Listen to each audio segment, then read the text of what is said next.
You're right. It's just one ant. Yeah, boss. They're puny. Puny. Say, let's pretend this grain is a puny little ant. Did that hurt? Nope. Well, how about this one? Are you kidding? How about this?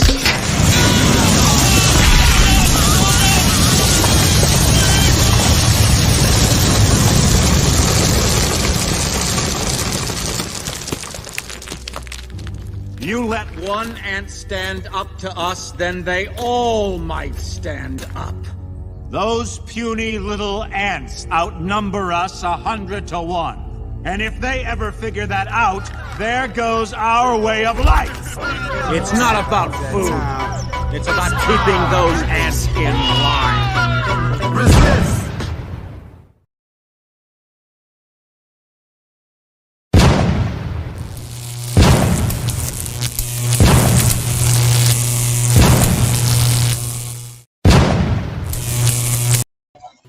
What's up?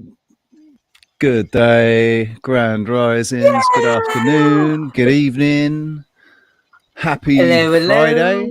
Happy Friday. It's Friday, everybody. Well, it's Friday for me.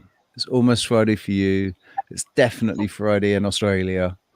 It's Friday. Well, it's late Thursday night, early Friday morning in Canada.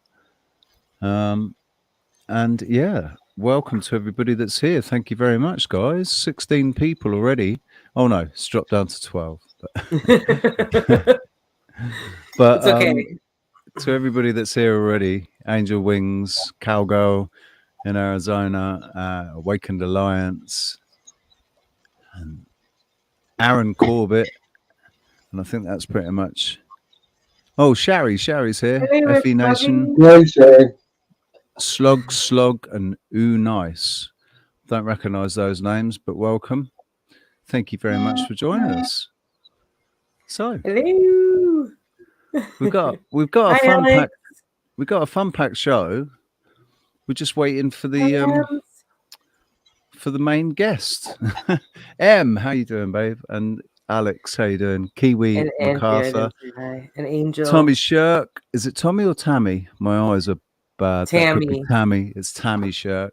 I have to. Sorry, it's like weird hours for us. So we're reversed today. So normally I'm the one that's up at the early dawn, and today it's Richie, and yeah, we kind of messed up his sleep schedule, and I'm like a little bit like, my eyes don't want to be open all the way. So hello. I did like decide to go off on a hike, which was kind of stupid, and then eat a big meal, and was like, yeah, let's do a live stream at 11 when I'm normally in bed, so that's super cool. I'm normally in bed myself as well. Well, actually, no, normally I'm sort of getting up around now to take the dogs out, but yeah, I got up at 5 o'clock. Yeah. It's all good, man. It's all good. It's all good. It's all good. I like early mornings. Captain Rankin, how you doing? I good do. to see you. Hi. So thanks for being here, guys. We are waiting for Burneye. Yes. We were planning to go live a little while ago, but Burneye's been he's set to change location. So we're just waiting for him to change location. And we thought we'd start anyway and say hi to you guys. And we can basically, if for whatever reason, if Burneye doesn't make it, well, we'll just have to do it ourselves, won't we? But, well, of course, we're going to have Burneye on again, because as you guys have noticed, he's a regular. I won't be getting up at 5 o'clock in the morning again for Burneye, though. we'll just be saying that. Well, we'll just have to do the mid-morning time, which doesn't work for everybody else, but it just is what it is. So anyway, do you guys like our title? Does that make you wonder what we have to discuss? What the hell is this? We have a little boots on the ground action, Kevin and I, kind of something I already knew about, but it's like you have new eyes now when you look at things. And this could be a little bit of pareidolia, but I think we have some good information and a bit of evidence to present. So, yeah, so the title, Monoliths and Megaliths. We kind of were talking about how we find those words sort of interesting, the similarity of how they seem to be so close together, but yet their meanings are supposedly so far apart, right? Except my understanding of them has always been that you're like, whatever they actually mean, I've always thought of megaliths and monoliths are just in the same bracket. It's like monolithic is more natural and megalithic is more manufactured or, created. Yeah. But yeah, I mean, they're Be a little more basically, complicated than that too, now that we kind of watched that video, right? yeah, I mean, what's absolutely certain, there's no doubt in my mind, we're dealing with a civilization that had building techniques and not necessarily machinery, but like tools. They had tools that we can only dream of at the moment. They were able to manipulate rock. What Paul Cook's been doing with the making his own geopolymer has shown just how strong.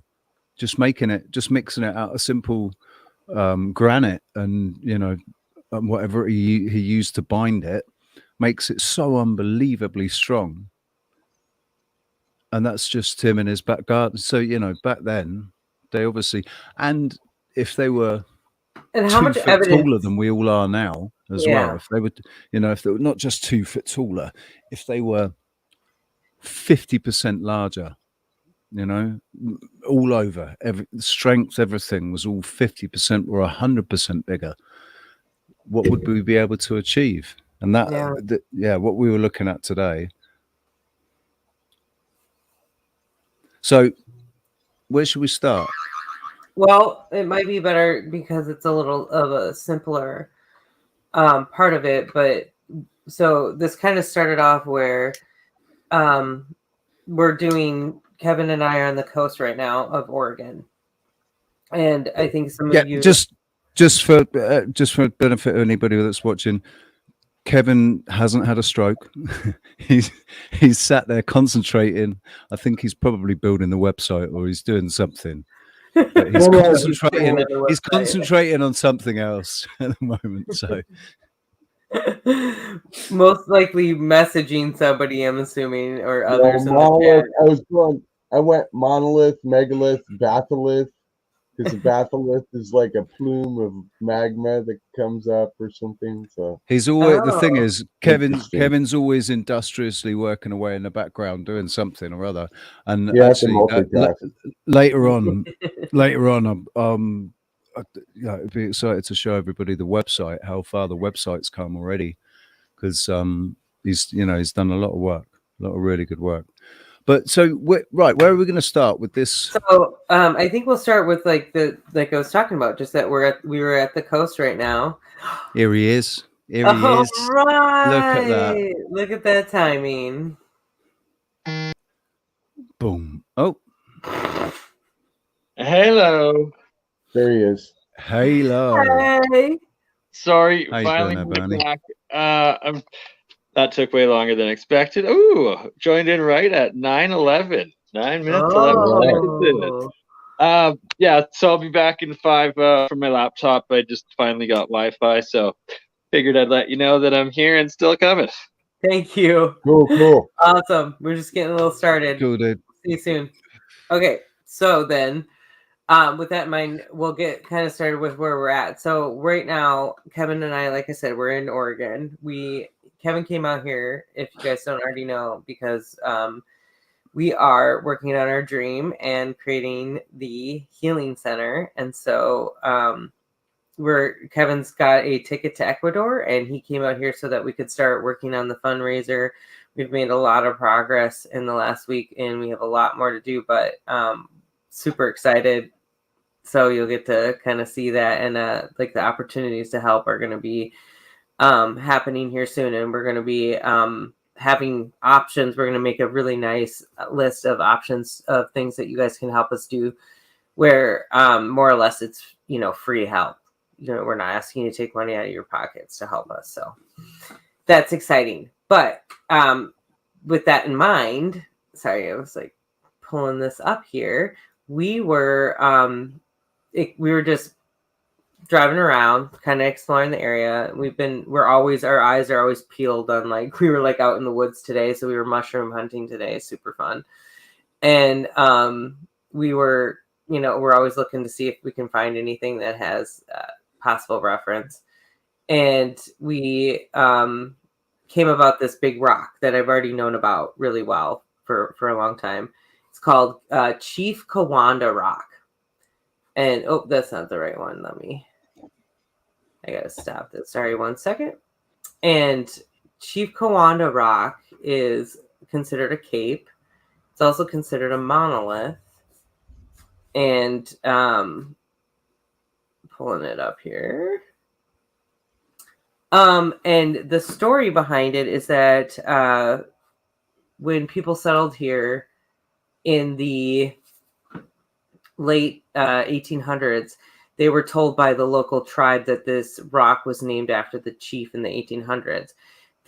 I've been doing a lot of research because I know I read something more about it, there was more lore, and there's some other interesting stories that are connected with the rocks along the Oregon coastline. Usually there's like a story. It's not just I believe like something happened, and so he was set to be kind of put in stone. So I'm going to show you guys another rock that has the story that's laid out like that. So I couldn't quite find the story on this one, but other than that, the tribe, the Natuska tribe, or Nastuga, they changed the name of it, called this the Chief Kawanda Rock, named after their chief, is what we were told. So I'm curious if y'all can all see that right off the bat. I'm going to zoom in here.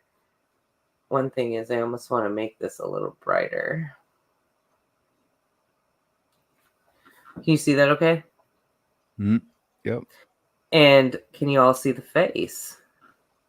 So we felt like this kind of resembled, something maybe not quite out of Eastern Island, but similar, right? Like something very, very tribal. And then you can see this is actually supposed to be the ponytail right here.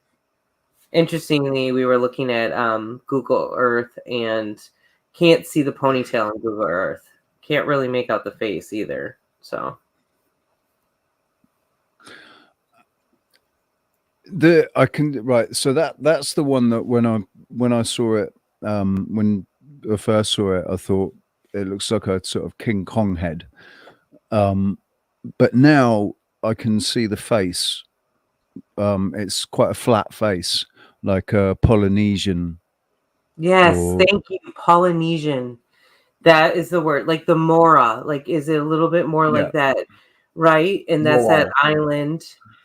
Say that again, Kevin. Sorry, Moai. Moai. Thank Moai. you. Moai. Okay. Yeah, I think. I just was looking at that island today. Do you guys know what we're talking about when I'm referencing that? Yeah, let me pull it up. No, this is a little different. This island's further south. Go ahead. Okay. I believe. I wonder if it's pareidolia all the way, and that the myths and legends come based on pareidolia. You know, that the natives saw the same thing, and that's where it gets complicated, because that's what we keep being told, especially about tribes that existed right in the Middle East. And now we're hearing or connecting that some of these stories could have been references to actual like seismic events and potentially giants. So we do know for sure, right? There's structures that are highly unexplainable. And the one that I always go back to are the H blocks. I won't, ever stop talking about that, because to me, I think there's precision cutting. This is just like so we're going to show this really good example of a monolith that was turned in more or less like they discovered it was definitely a megalith at some point and that it had been altered. So we're going to share this video with you. But that's kind of what I'm getting at, is that I think that there's just too many of these cases. Machu Picchu, where this building and how the quarry was moved from long distances at the time and how we were told it was done, and then the precision cutting that had to happen for it. There's too many questions. This rock here is just a rock, though, isn't it? Are there any caves? Are there any? So that's a good point. There's no, there's no, there was there was obviously a tribe, and I was gonna read a little bit of history on that, but there was there's no like petroglyphs that I know of. But again, there was definitely a tribe. There was several different tribes here. There was the Killamuks and the Nestugas. Were they there? Were they there naturally, or were they there because of displacement? No, they were there, and then they were displaced once we came in. We pushed them out of that area. Right. Yeah. And there's a really interesting story here. It goes, there was a fire that happened, and so this is kind of like explains. I was trying to find this. So legend has it that one of the new immigrants was burning brush from his newly homesteaded land as the fire got out of hand. Let me share this actually, so that in case you guys don't want to hear me read, you want to read it yourselves.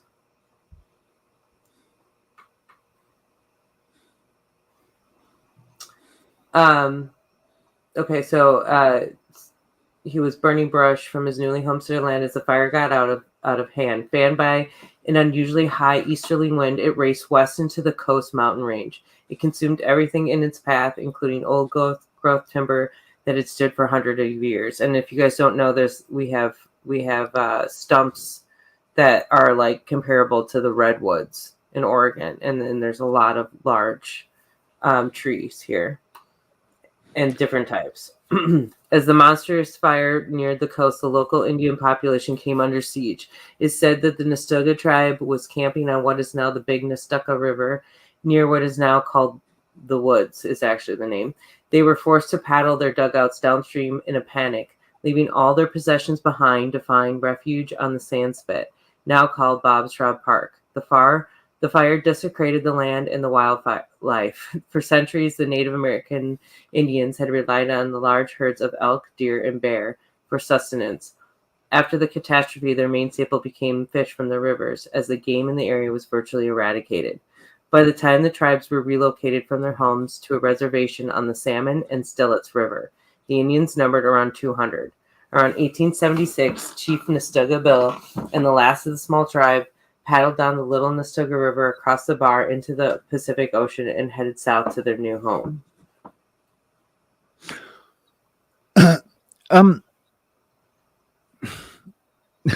Desecrated. How does a fire desecrate? Well, that was around 1870s. Like, and this is what we talk about with fires and then flooding. When and that's we were out what's in the woods happening today, right now. We saw the stumps of trees. You know, those trees actually look like they'd been burned and not cut. They didn't look cut. They looked burned. Those huge trees. Yeah. They were all jagged. They weren't straight. That's true.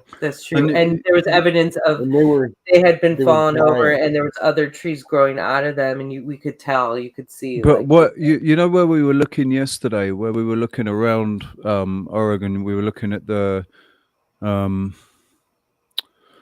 can't remember what it's called, but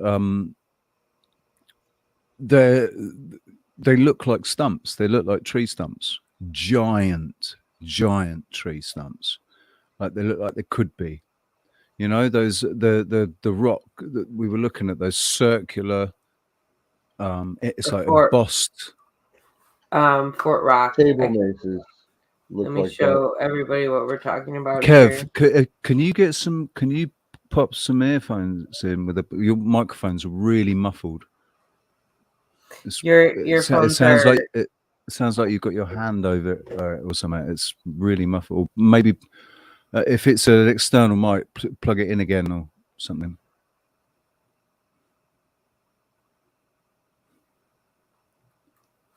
okay. Let me show you.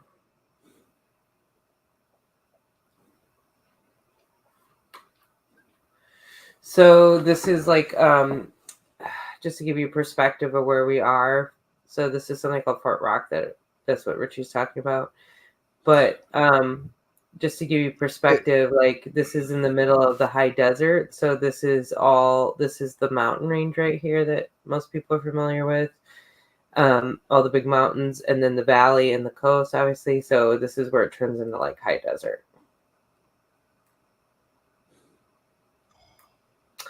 And when you zoom in, there's some interesting structures around here already. Like So like those two circular. bulge. This is a bulge of the crate in the that's what we're told.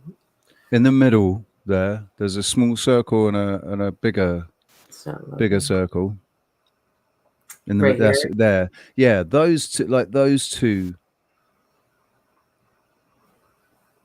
because they're raised, aren't they? And I was just thinking that No, these are it's sunken. These are sunken in. they're sunken in, right? Mm-hmm. And then this is what's interesting is that what we know now is that this is like a bulge in the crate. That's what I was trying to say. But then this is like where here's Fort Rock. So check this out. So they're going to tell us this is all volcanic activity, right? Like this is all like developed because magma, liquid hot magma, rose up from the ground and form these anomalies, right? And these different, you can see like this is actually quite large. It's hard to tell from here. But it's, it's quite high. And what we're told is the Native Americans use this as a fort and a stronghold, especially in battle. There's no, just zoom in a bit on that, because mind you, that's Google Maps, that's not Google Earth. Oh yeah, sorry. My computer's slow. Do you want to look at? Well, I can send you because my computer, unfortunately, I don't have a good connection, and so it's not loading. Like I can do Google Earth, but it wasn't loading. All right, I got it. What's that fort called? Fort Rock.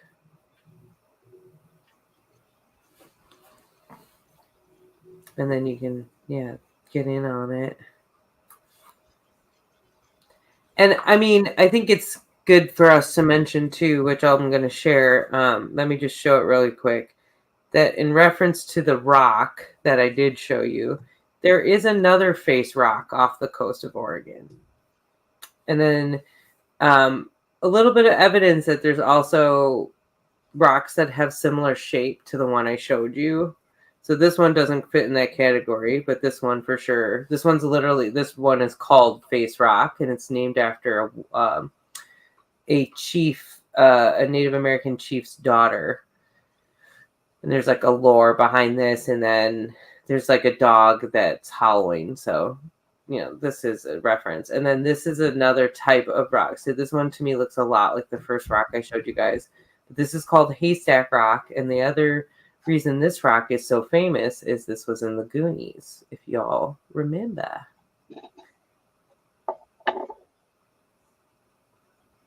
Okay. Go ahead and show us Fort Rock on Google Earth.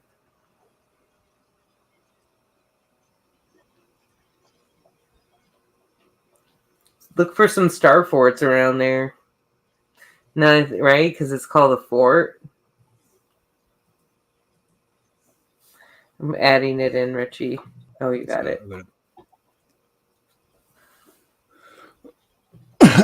Oh, look at just so you'll know, Bernie's having computer issues, so hopefully he will be on soon. Excited to share this with him.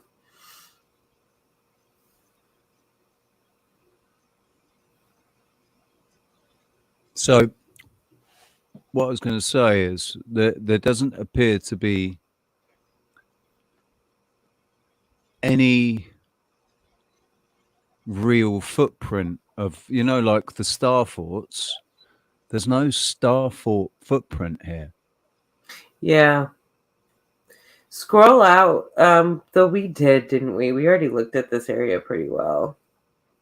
It's just that I find it still interesting. It's it's not discernible on exactly what's going on. That looks to me from here, that looks to me like petrified wood. Yeah, me too. Yeah.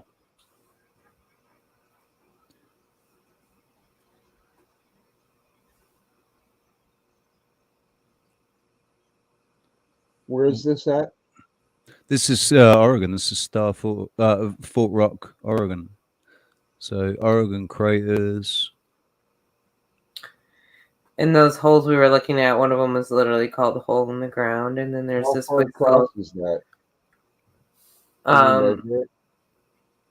Yeah, I think you can in Google Earth, right? What's that? Can you measure that? It's pretty far. It's probably from where to where? Measure the length. Trunk in the tree, or the whatever that anomaly. The longest part of it. Oh, right, yeah.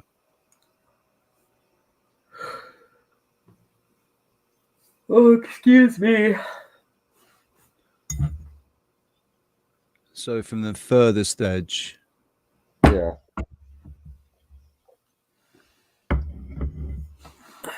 Nearly a kilometer. Not quite.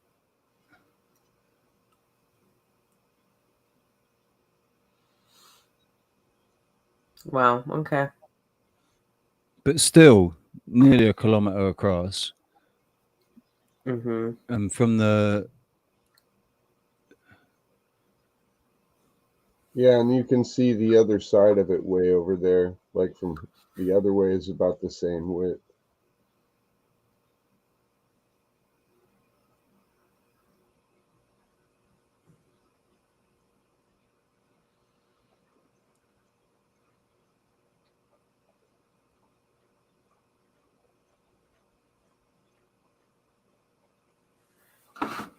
Yeah, it's like...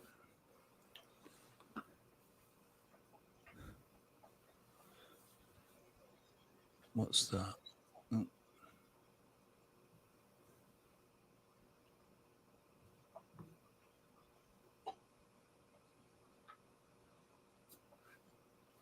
It's interesting that they put all those other round fields there. Do you know what else is interesting? That looks like one too. I mean, look, it's like perfect squares. Well, rectangles. Rectangles and squares. Rectangles and squares. All these squares here. Obviously, the farming. It's all mapped out, ready. How, like, what I was saying yesterday about where they're at, and they're right out in the desert or in the middle of the salt flats or whatever. When you look on Google Earth, there's this perfect grid patterns that seem to be, pathways that seem to have been there for who knows how long. That's the thing. How long have they been there? How long have those pathways been there? How long? Because how long would it take to walk a pathway through all this?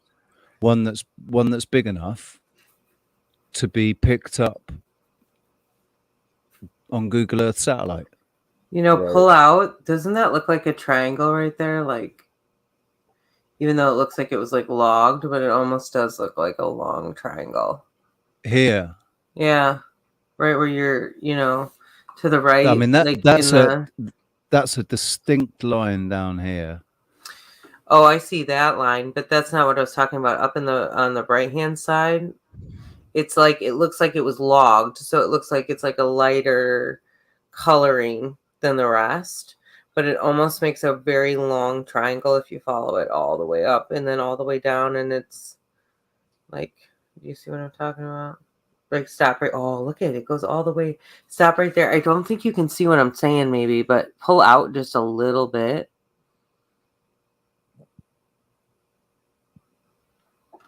This is reminding me of like what Dutch just found. It's like a big. There's the fracking over It's there. like You can right now see. it's more in the middle. Oh, is that freaking? Is that Here. fracking?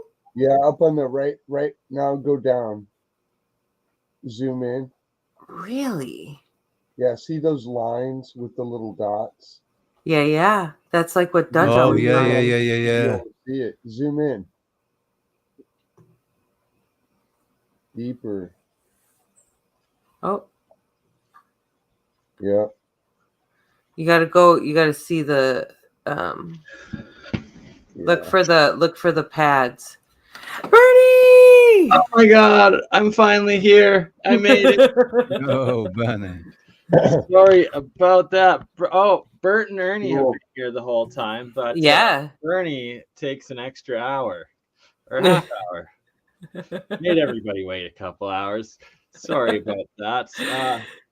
My dad okay. is sick with COVID. He just tested positive a few days ago, so it's complicated my situation for filming and being in studio and whatnot. So I ran in quick to hook up Bert and Ernie and see my dad briefly for a minute while actually wearing a mask. I actually wore the mask for a couple of minutes there, and now I'm back at Amber's, and here we are. Good to see you, man. Good to see you. Yeah. Likewise. A little bit of How are you chaos. yourselves doing tonight? Pretty Good. good. Pretty good. Considering my doggo, I can't complain. And now we're looking at, we kind of sidelined into looking up, it looks like fracking spots randomly in Oregon that I didn't know were here. That definitely looks like oil wells. Yeah. We found And some though when you delicious zoomed in, I mushrooms couldn't really today. see. Can you zoom in again? Because I couldn't really see. Yeah, it wasn't really rendering though. Oh. And also, if it's fracking, right, that they're only active for a short period of time, I think, before they have to move the rig on or the pump on or whatever. Interesting. So maybe these are all just decommissioned and actually pretty old. Could be. Quite possible. So just to kind of recap with you, Bernie, since you're coming in. So couple of the things that we were showing was that there's some rocks off of the coast of Oregon that actually have stories behind them with the Native Americans, and they have distinct face shapes. And actually one of them's called Face Rock. So I'll show you that here in a minute. But there's some other interesting formations that I have taken note of in Oregon as well that, notable either as if they were like previous vegetation, giant vegetation, like giant trees or something like that, potentially. And there's a lot of Native American influence in this area because this is high desert. And so there's a lot of like petroglyphs as well. Sure. So you can see like how like vast it is, and then like these formations that have popped up, So yeah. This is called Fort Rock. Are you in the? I think. Are you in the middle of it or in the edge of it? This is down from Fort Rock, and Okay, I thought I could see it in the distance. Yeah, you can see it in the distance. I think. It's interesting. What you're saying though, like just in the middle of nowhere, sort of thing. These random formations. Well, here's the other interesting thing too with Oregon is that there is actually uranium. It's kind of not well known that they are mining that, and then that's in the middle of nowhere. And interestingly, of course, like right next to a Mason cave with like a stadium set up in the in the cave. What is it? Not like a stadium. That's a little over the top, but like a little stage. It looks like here we are. Stadium from above the layout. Yeah, well, I think it looks like a hollowed out tree stump. That could too, yeah. Yeah, kind of pull it out after you do that to the top too, so you can see it from the top, because I feel like that definitely. Oh, look at that sort of rock formation, hey? I mean, that looks Yeah. like brick. That looks like brick up there. A bit of brickwork, sort of. It's not. Maybe this sort of does remind us of actually when Kevin and I the other day were looking and we saw these, like, they almost look like they could have been basalt columns, but then we looked at them further and we felt like maybe they were actually palm trees, petrified palm trees, because of the lines in them. So They had, yeah, like, if you pull it, doesn't that look like a big tree stump? Yeah. Or half Looks even more like a tree stump. Yeah, Yeah. no, I see what you're saying, big time. Like the bark peeling up there and stuff. That's Yeah. weird on this other side. The one Or thing is like, perhaps, Or sorry, a go ahead. or perhaps a fungus, like a giant fungus. You know, Yeah. like a Oh, yeah. What's that one that grows on the? It's like a big plate that grows on the side, on the base of trees. What the heck are What's they it called? Is that the one we picked up today? Was that Rishi? We got another. Where is that? Let me go find that. I'll show you guys the mushroom. We went mushroom picking today. 1 second. I've got it right here. Oh, there you go. Look on the TV. It's on the camera. So Esra and Yeah. Kevin, do you guys are you living together now? Roommates? In the same house? Yeah. This Or is a in the same- dire polypore. It's Oh, yeah. actually That's three. cool. It's That's- three that mushrooms. that definitely fuse has together as the group. A real resemblance to what we're looking at in the ground there. It Yeah. it does, doesn't it? I think it's that sort of thing, and I think also like it's I don't know. It just seems easier to me. It seems like it would be easier for fungus to turn into stone than, you know, to be mineralized and turn into stone than it would for wood. And fungus grows out of the ground too, I guess, but I don't know if I've actually ever seen anything petrified fungus before. Well, the only reason I say that is because if you look at what Kevin was just showing, sorry, Kev, you're still on blast. If you look at what Kevin was just showing, the texture of it and everything, it almost looks like stone already. Yeah. The bottom of it, I don't think you can see it, but the bottom is like it's got moss on it. The bottom's got moss see that and green? lichen. But Yeah. it's like No, it's not iridescent. lichen. This is all just the same mushroom, just discolored a little bit. But this is one that's used for dye. We can dye fabric. with this. They got some chicken in the woods, cowgirl. We ate it. yeah, We ate it awesome. with our. So Kevin so made us delicious. burgers and he fried them up and then put them on top of the burgers with cheese. Oh my! We had like avocado. Like Yeah, they're pretty good. It was really good With avocado as well. Nice. Yeah. The chicken of the woods was just like perfect though. It wasn't very old, so it was like it was delicious. perfect. It was, oh my god, it was melting in your mouth. It was amazing. I highly recommend you all go mushroom hunting if you can. So hey, Red Eye. I need Big to up, Red do Eye. that How you again. doing, mate? you probably can find a lot of good stuff right now to Burneye in Canada, you know, before the British snow comes. Columbia a little bit more so on the coast Yeah. and mountains. In Alberta, it's pretty dry here and cooling off pretty quick as well. Gotcha. We had a couple of frosts here.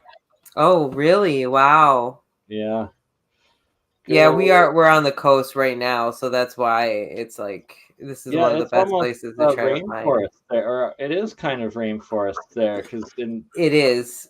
Yeah. We're not like the Ho, you know, like the Ho National Rainforest is on the Olympic National or on the Olympic Peninsula, and that's like more like British Columbia rainforest. Yeah. But we have we have like some little tucked in areas, and we actually have areas where we still have huge trees. It's like there's this, it's really hard to get to, but there's this place called the Valley of the Giants, and it's like you take these amazing back roads, you know, and they just go. Oh, it's just ridiculously gorgeous.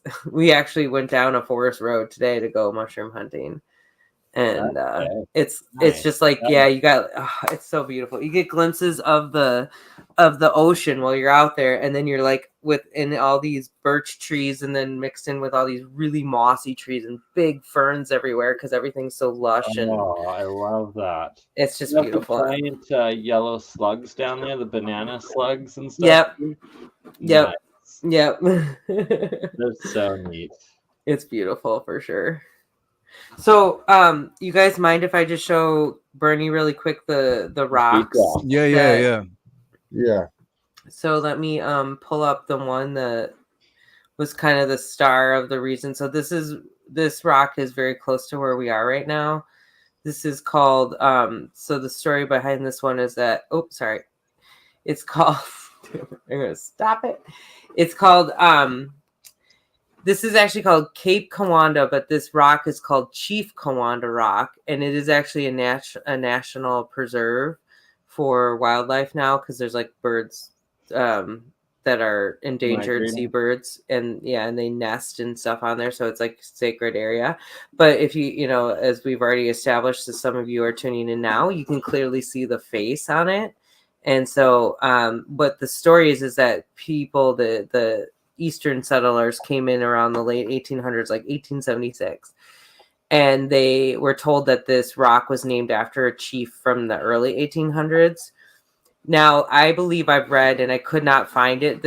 I tried really hard to find it, but I believe I've read a little like lore on what the Native Americans actually said about this rock. And I'm going to show you a little story about another rock that's on the coast that has a Native American story behind it, and also has a face on it, and is called Face Rock.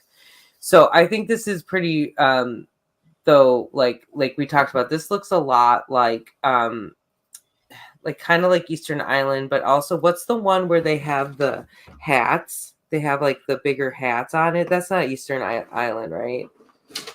There's like Island. Is that the same as you were saying, the Moai? There are some on Easter Island with the hats, the Moai, but is that what it is? Okay, and I'm just Hawaii as well, or New Zealand that has that. But I just want to point out as well, I don't think it's any, it's not just a funny, happy coincidence that the Moai sounds a bit like Maori, because I think they proved the genetic line goes that way. There's that woman, isn't there? There's a Maori woman that she was saying for a long time that's where her family had come from, and they were saying no, rubbish, and then they did DNA and they proved that she was right. The story that she was telling was true, and the Maori weren't from New Zealand. So like their oral history incorporates like the lost lands of Lemuria, and that they knew that they were Moo and all of that. Moo. That's amazing. Do you think that's why? Do you think that's why Indians made cows sacred? Because they got confused. Because not confused. It's because all the cows used to constantly, calling out to moo, moo, and the Indians like, oh, this is wonderful. How do they know about moo? That's where all cows are from. They're from the lost continent. But then leave it to the Swedish to turn it into like gorgeous singing and like have you heard that, where they call their cows and it's like these gorgeous songs that they'll sing out? If you haven't, you need to listen to it. Is that yodeling? It's beyond yodeling. It's like, it sounds like you're in Narnia all of a sudden. I'll tell you what, yodeling's mental. Okay, I'll look that up. I'll look that up really quick. But in the meantime, we will look at this rock. But you have to hear it. See, this is where I see the face. It's this one that I see the face in much better. And it's flipped. It's actually the other side, isn't it? It looks like the other side. Because I'm looking up, and then I also see one on the exact opposite side staring out, kind of, at the bottom. Like the nose. Oh yeah, kind of like a weird face, sort of like it's yelling or something, maybe. But I definitely now see the bigger face looking up on it. And it's a woman, and here's the interesting thing is like there's this whole lore about how she had a basket of kittens and her dog, and they all ended up dying and turning to stone. And so here, look at this. This woman took a video of it, so you can get it. You can really see it now. Watch, and so these are the kittens out there. Supposedly, a basket full of kittens, and some evil spirit in the water called Setka or something. And then her dog is right there howling. Is like this is all part of the story, and that when her dad came and he was the chief of I believe it's the Siskayu tribe, he like was in so much grief that they all turned to stone. And now the legend is that she will come back at the time when the ocean shows bioluminescence, and you can go to a part of the Oregon coast where you can see bioluminescence at a certain time of the year. That's so cool. Bioluminescence is insane. Those pools where when you step into it, or when you step on it, it's like it is Avatar. It's exactly what happens in Avatar. When they run their hands through the water and it activates all the bioluminescent, whatever it is, plant life or whatever it is in there. Plankton. Plankton. Yeah, it's insane, man. It's so. Are there pictures of the faces from above at all, and any close-up of the? It'd be interesting to get some drone footage, wouldn't it? Of like there's not a lot actually, because you're not allowed to fly around these areas because they're considered. Of course they do that. They're considered wildlife. You might fly into one of guys. The whole coast, and these are not the only rocks. There are a ton of huge rocks right off the coast. You don't see this at all on the eastern coast. I mean, I am more unfamiliar with it, but please show me where you see huge rocks like this. And they say this is wild. And okay, also Washington has similarities with this too, but I just have always said that I get this itching feeling because we know there's a star fort. Where do we know there's a star fort, Burneye? In Oregon. Remember? Well, right, but like the only place they actually know where there's a star fort on the West Coast, they haven't even technically found it here, but I do think there's something to this right here. And I'm going to show you Dutch Sense find. I don't know if you've seen his find yet. I haven't seen it yet, but I'll show you. In the works of doing an episode together. You talked to him? Yeah, I got his email, and he's saving to do the Starfort big reveal with myself and Paul Cook coming up soon. So that should be epic. Are you kidding me? Yeah.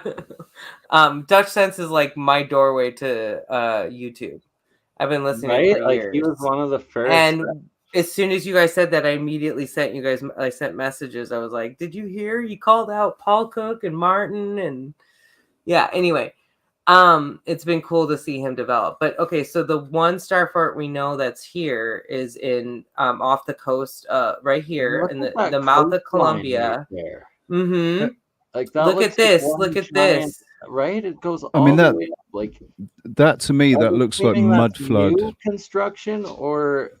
Oh no! This is World War II. This is World War II star fort, right? That's what they're telling us in a story. Here's the interesting. Sorry, go ahead. Though. Like that looks like massive artificial coastline. So they dredged the crap out of it. They dredged the crap out of it. And this is actually like the longest bridge west of the Mississippi that was built after what was it? Excuse me. Yeah, it's still considered the longest bridge. I don't know, but they've dredged this like crazy to allow commercial shipping to come through. So this is also where Lewis and Clark. Lewis and Clark, man. This is where Lewis and Clark ended. Ding ding ding ding ding ding ding. This is where their journey supposedly ended. And Burneye, here's the star fort evidence. If you scroll in, it's like it's obvious as day. So you get a battery here. Look at the shape. Oh yeah. Right now, wait. You go across the river. There's a lighthouse over here, and there's another battery. I think I'm off. It's like right in here. Battery Murphy. Huh. So, and then remember that Star Fort website I sent you? There is, yeah, I still need to check that out. I forgot about that. Right this is how I confirmed it. That what I saw, he had marked this as a Star Fort as well. So, okay, so you'll probably get to go over it with Dutch, but I really want to show you because it's quite evident and obvious. But here it is, like plain as day. We were looking at that yesterday, weren't we? That's where? It's just it's that sort of point, and and it's called that area. There's an area there called 5 Points. Oh yeah, we found it right up in the mountains while we were looking around. There's Twin Oaks. It's like 5 points right here, right on the edge of this. Right on the edge of the point. Dutch measured it, and I believe he said it was 300 miles on each side, like this. Wow. And then there's next to Victorville, to the left of Victorville, there's that sort of slightly grey. Oh yeah, look at this. It's like what is all of this? I used to live right up there, right by Victorville, Adelanto. Well, I stayed in Victorville for a long time. El Mirage. Why would that be called El Mirage? Because the land and Lake Los Angeles. Well, because obviously there's a mirage. There's reflection. Hey, and this is right where you can see where the ocean used to be. Right here, like there's rocks that you can see were definitely worn down by water. Yeah, probably would have been what drained out from the difference of the flood and after, when California was the island and then no longer. Like, look at that, Shannon's. Right. Yeah, that's the other thing as well. This is up at the top. This is up at the top. It used to be the ocean. Crazy. That is some strange features. Look above and the coastlines are real interesting. The coastlines look completely artificial. Like, are they claiming that's natural, or like are they claiming that's man-made and recent?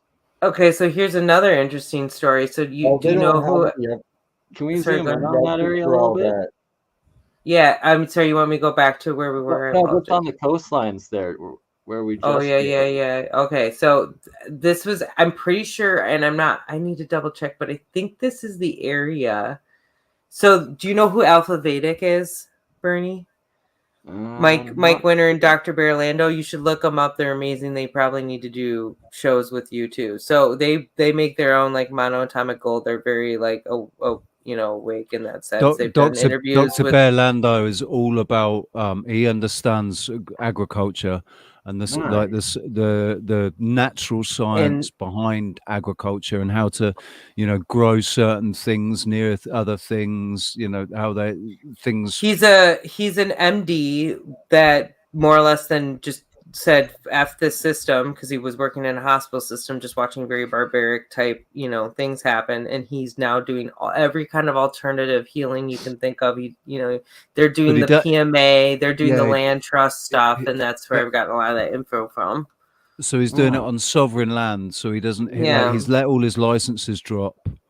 That's amazing. So he's not restricted. I'm gonna have to check them out.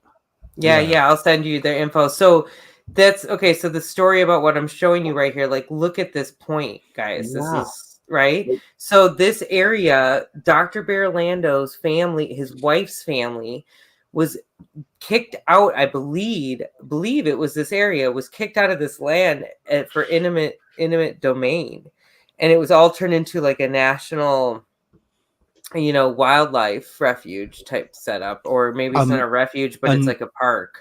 And for anyone listening, it's and I'm sure it's most people, well, most of us, we all agree that anywhere that they turn into a national reserve or wildlife park or, state preserved, protected land, it's always because there's something there that they don't want us to find. They don't I've want been there. they don't want people to explore there. look They how make it illegal straight to that dig is there. on the other side of that bluff there. Yeah, right there on the point. Like I've actually been right out there on that point. I just had to look it up. I've been to Point Reyes before. Yeah, this You I go right wanted out to to go that. here. is it a massive cliff? Oh, guys, look at that. There's a lighthouse. Huh. See, and Massive. there's like a lighthouse I'm going to show you off the coast of Oregon too. That's like has an interesting story behind it too. This is the furthest point west on the coast. What's interesting is you watch how quickly they'll come and shut it down if you and you'll get arrested and carted off if you do a little dig there and you know like put it on YouTube. We're doing a little archaeological dig here down at Point Reese, and like 2 hours later they'll flood down, they'll cart you off. You watch how Right. quickly, man. They like it's you could go out into the Mojave Desert and start digging, and they'll come and find you and stop you. It's just, I think it's just hilarious how terrified they are of anybody digging up and finding what's going on, finding all the contradictions to their narratives. Yeah, exactly. exactly. It's literally everywhere. Francis Drake. This is interesting. It has a connection to Queen Elizabeth. 1579, June 17th, 1579. Captain Francis Drake sailed his ship. Golden Hinder. Is that the right date? Into the Gulf of the Barrelongs. And the bay that now bears his name. He sighted these white cliffs. These white cliffs and named the land Nova Albion. Albion is Scotland. You know, hold on. What's the date? Is you sure that is Queen? What was the queen of? Who's the queen that just passed away? What number was she? Elizabeth II. So that's not 1579. What is that? 17? No, how old? That doesn't make sense. That's not 1979. No, that is a. I'm pretty certain that's a 15. It might be a. No, it's a 5. So think about that though. And then he spent 36 days in encampment and claimed the region for Queen Elizabeth I. The dates were way off. When was Elizabeth? No, that's the 15. First. Yeah, she was. I think that was 15. Around. Wasn't that Tudors? No, Tudors was 13, wasn't it? Right. It's okay. It's probably that it's like she's Queen Elizabeth III or something stupid like that. The Pirates Queen is what Brian Evans called. Hey guys, thank you for being here. We're about an hour in. Woo! How you doing, Bernie? Doing good. Okay, so she was born on the 7th of September of 1533. So 1579. She was alive 1558 to 1603. Yeah, that's Elizabeth I. So the one that just passed away is the 4th. No, she's the second. No, Robin Bird. Second, Queen Elizabeth. She's Queen Elizabeth II who's just passed away. Okay, so there's just a gap. There's just no Queen Elizabeth. There is no Queen Elizabeth IV. Queen Victoria in between, I think. It was Queen Victoria in between. Okay. Queen Victoria was in the 1800s. Queen Victoria came after King. So I can't keep it straight. But listen. So there's a link. There's a link to Queen Elizabeth I, and there's also a link from 1666 when the Cestui Que was signed by Charles II, and now we've got Charles III coming in. Right? They always mess around with those names. Sorry, guys, and lovely lady and ladies in the chat, viewers. I have to pick up Amber quickly from the train station, so I'll be back in 15-20 minutes tops. All right, no worries. Sounds good. Thank you, Bernie. But I've got lots to discuss when I get back. All right. Cool.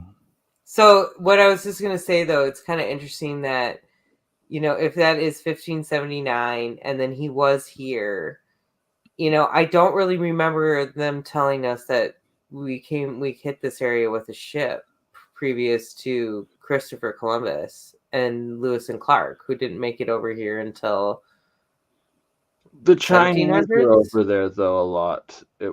And stuff, I think. Yeah, well, but the Chinese technically didn't come over till the 1800s when they were when they were like slave labored over for the gold rush to build it. Yeah, for the gold rush. I see what you're saying. They claimed that was claimed for the Queen in the 1500s. Yeah, I see what you're saying there.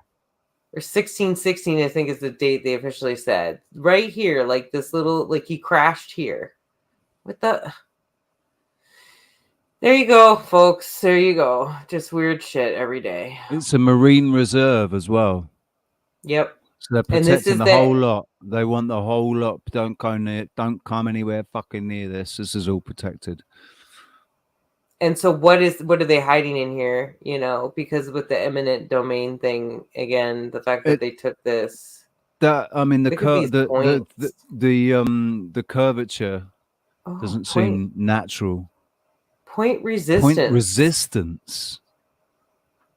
Point resistance special closure. Yeah.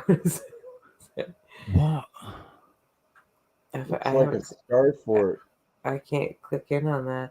It could be. I do remember there was some part of the highway that got, I think, potentially landslided. So maybe that's what that's actually in reference to. I don't know, but so interesting. Look at those points, you guys. Look at that point.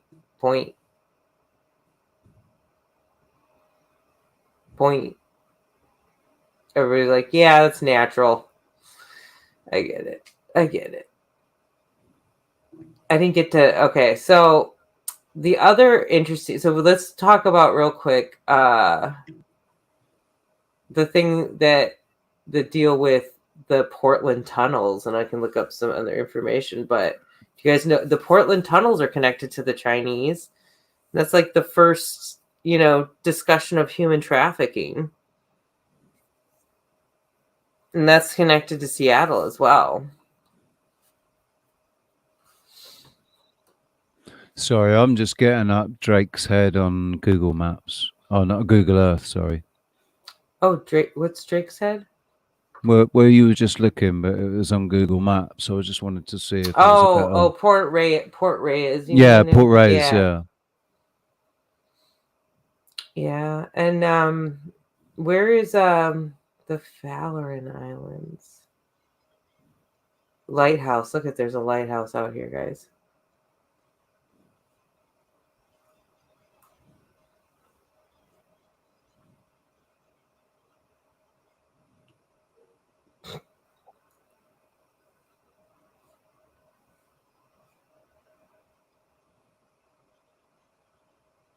Oh, interesting. Look at that formation.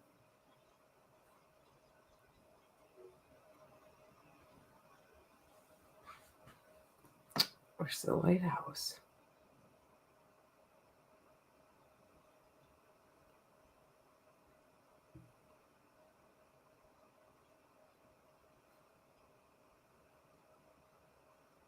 Oh, Richie.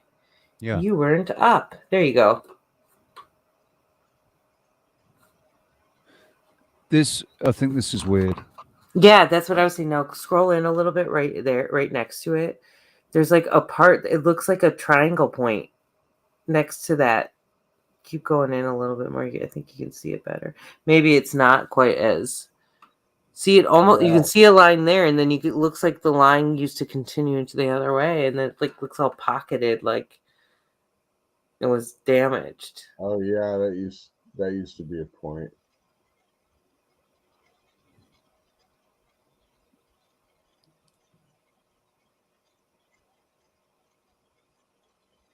Just imagine the sea level down about 80 feet, 90 feet. Because they find all those, under 90 feet of water, they find a lot of buildings. Chimney Rock.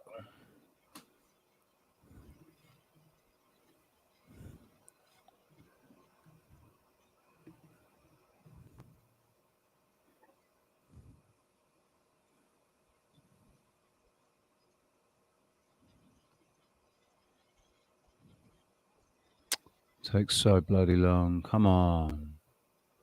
Right. But the thing is, I've got fiber optic internet, so super fast, 100 megabytes a second internet. And this is an iMac, for fuck's sake. Yeah.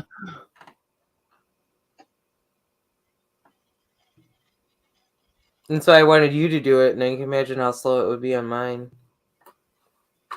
Old World, Michigan.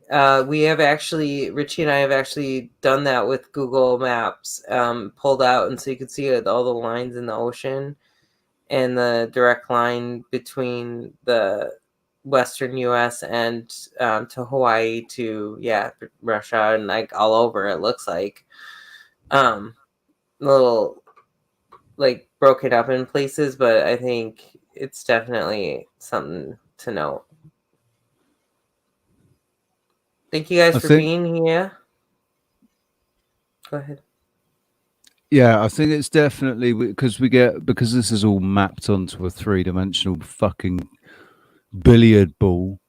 If we try and picture it in your mind as being a flat plane, but still having all these gullies, and it's the water, they can obviously move the water around.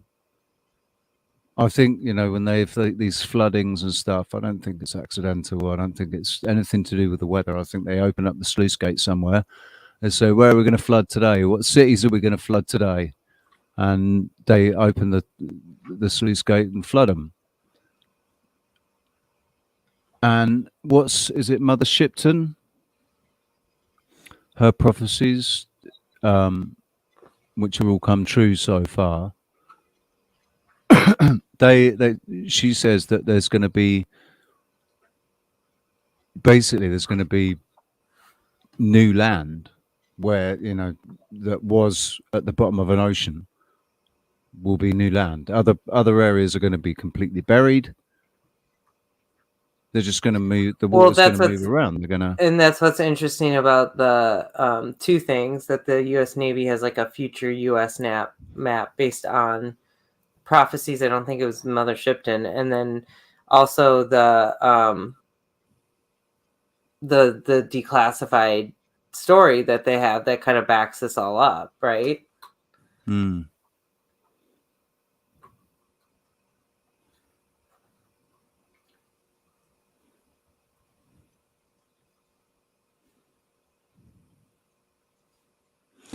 Guadalupe.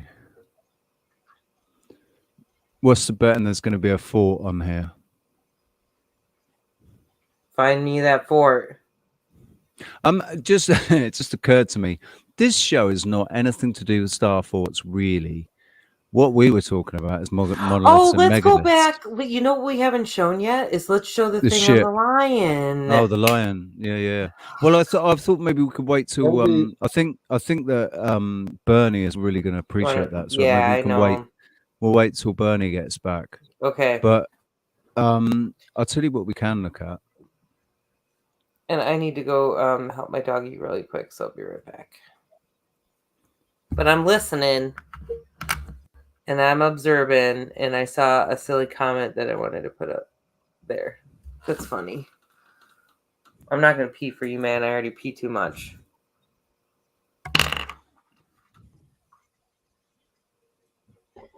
So I just put in Monoliths and Megaliths into DuckDuckGo. Because I was saying, what's the difference between a monolith and a megalith? Because really, monolith, monument, it could still,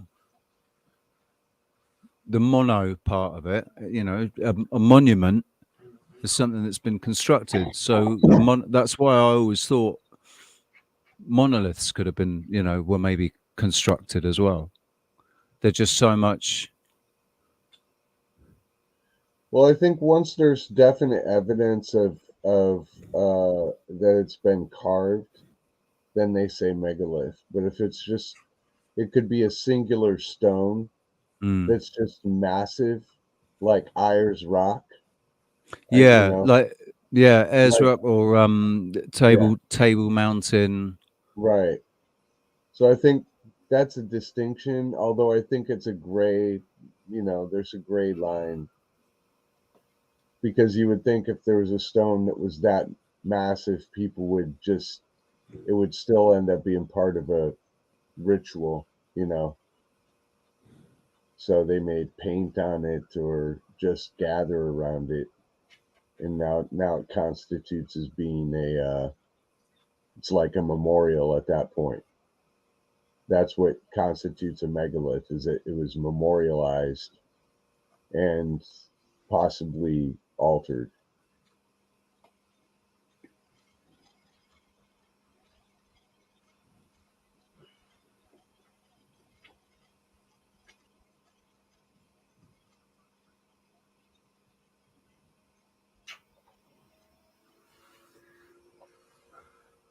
That definitely looks like a tree stump.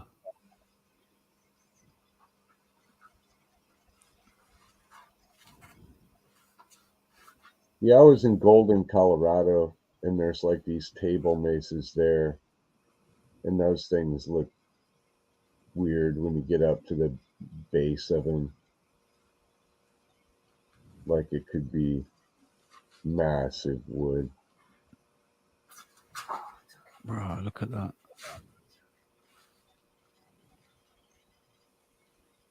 That looks like it's been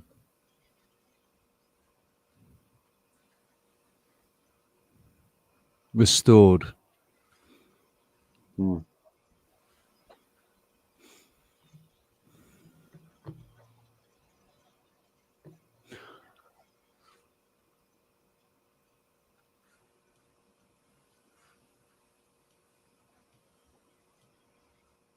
Right, we're just waiting for Sarah to get back and for Bernie to get back with Amber.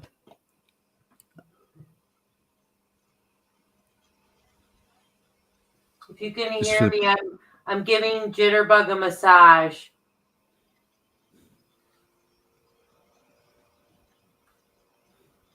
And for anybody that doesn't know, Jitterbug is Sarah's gorgeous dog who's getting into the sunset of her life. She's a elder. She is an elder. She's an 18-year-old retired sled dog. It's amazing. It's amazing that she's walking. Albeit a bit labored, but I mean, that's if she was a sled dog. Yeah. They worked extremely hard, man. Yeah.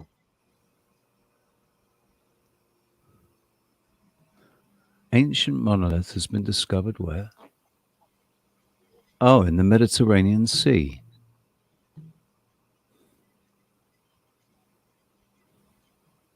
See, like in that movie, in the Space Odyssey, that thing was called a monolith. And that was like something that came from space in that story. But they called it a monolith. But it was an obelisk, wasn't it? Yeah. It's basically one of these.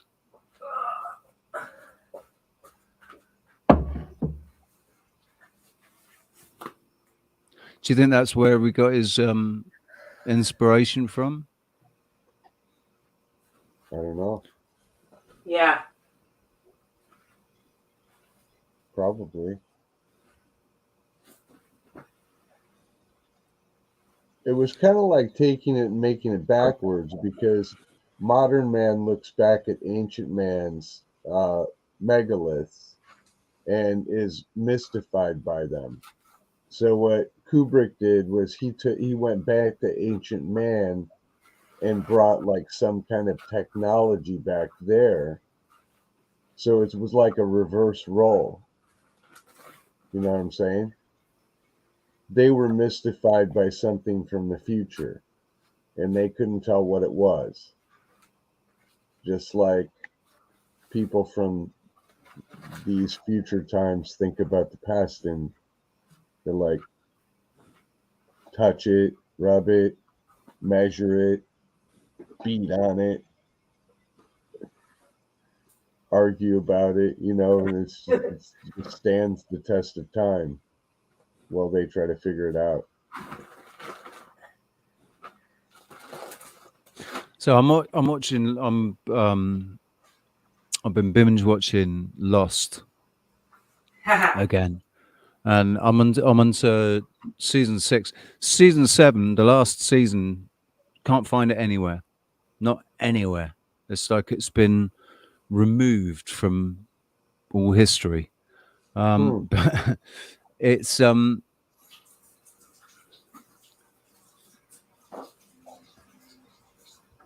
it's I know they build the island and everything, and the caves and all of that is all movie set. They didn't use anything natural there at all. It was all movie set. There weren't any true original sites or symbols or anything that were in it.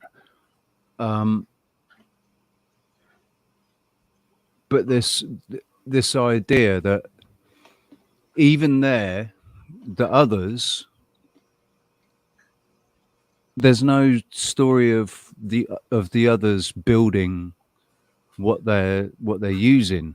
There obviously when the Dharma Initiative turn up, they build all those houses and stuff, but buried into the island, there's a network of tunnels underneath the island, and it's all megalithic stonework and whatever.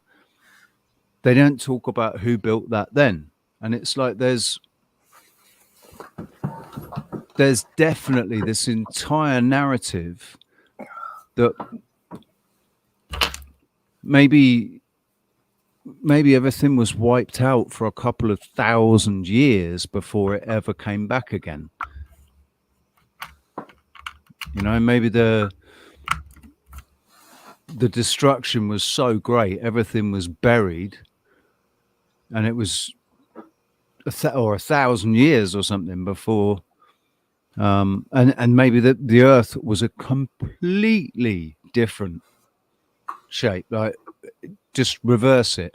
Everything that's above the ocean now was below it that back then, and you know it's all flipped. When you look at all the sites that are under the ocean around Japan, and I'm sure on the West Coast, we can't see it on Google Maps, but I'm sure on along that West Coast, if you go diving up there, there's got to be. I'm gonna find it. We're gonna show it. The hardest thing is that it's hard to determine what was done here. You know, like how much damage, and the other confusing part that I always talk about is like, if there was such a catastrophe, why was the redwood spared? Especially if these cycles are every like 130 some years or whatever. Because I mean, the only other thing I've said is that unless like the redwood shot up in 5 years like that because of the way the Earth was, that's, you know. But I'm just trying to figure out what happened on the West Coast. There's more to the story.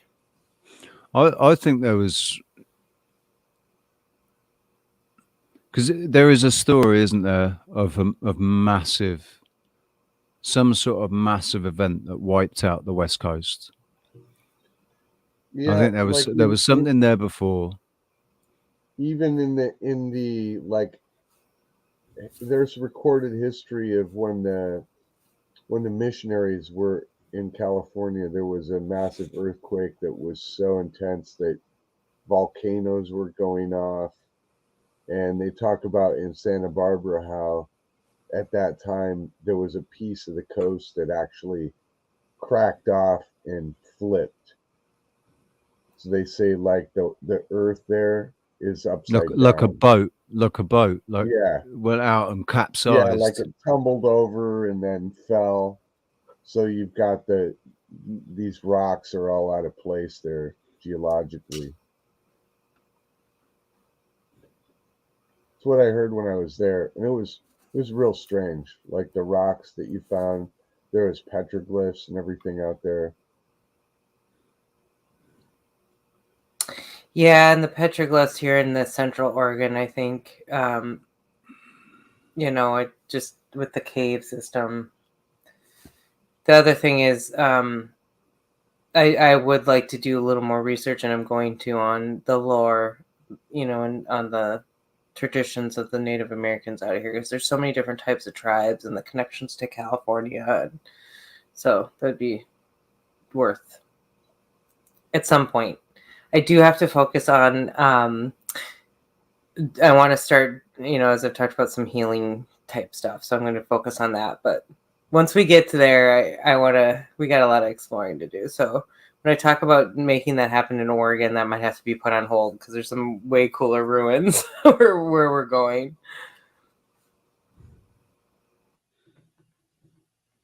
You were saying though, you're definitely going to try and make it up to that star fort, aren't you? That'd be awesome. See some boots on the ground. Yeah, I think while we're here. Because there's not it's not really that many boots on the ground videos. People, obviously Paul Cook in Malta. Malta's just one giant fucking star fort. I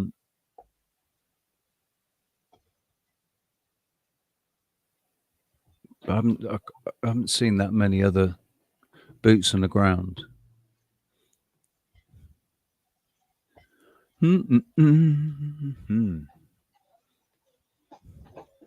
Borda there, Brian. How you doing, buddy? Good to see you.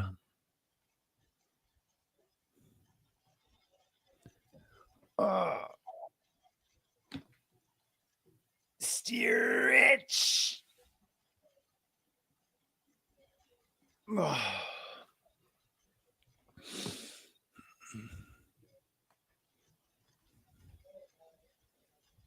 It's lost Richie. What's lost me? If I'm looking lost, Ross, it's because I've been up since 5 o'clock.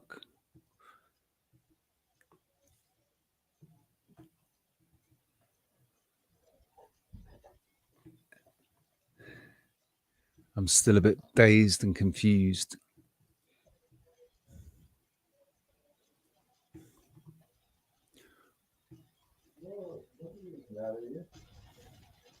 Right, I'll tell you what. While there's nothing much happening right now, and we're waiting for Burneye to get back before we take a look at the Lion Rock. It'd be interesting to see how many people have heard about it before. If anybody knows about Lion Rock, should put something in the comments. Anybody watches Jared Boosters? He covers some cool stuff. But in the meantime, we're going for an hour and 23 minutes. 1, 2, 3. 1, 2, 3, 4, 5. Boom, there it goes. 1, 2, 3, 4, 5. What's that you're getting up there?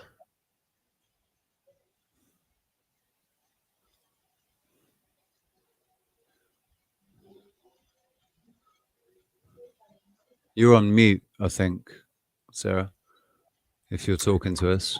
Yep. Yeah. You guys remember dial-up? You remember this those is days? very much. That's right. Like 15 minutes waiting for a nipple. It would come down all blurry. You're 15. Mom and Dad just left to go to the restaurant. You're like, God damn it! Come on! I only got. They're gonna be back any minute. They'd draw a whole picture of the whole woman, but it'd be so blurry you couldn't really tell if it was a man or a woman. These are some Oregon petroglyphs specifically. I thought this was really interesting with the crown. going on there? Are they holding a child? Interesting. It's like are they? Is it crowns? Are they crowns or is it light? Yeah. Are they Yeah. light beings? Mm-hmm.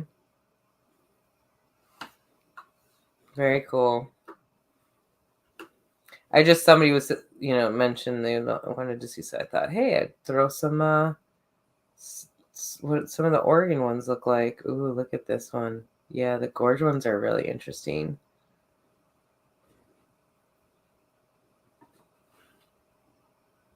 That's a For bird, crow, right? Yeah.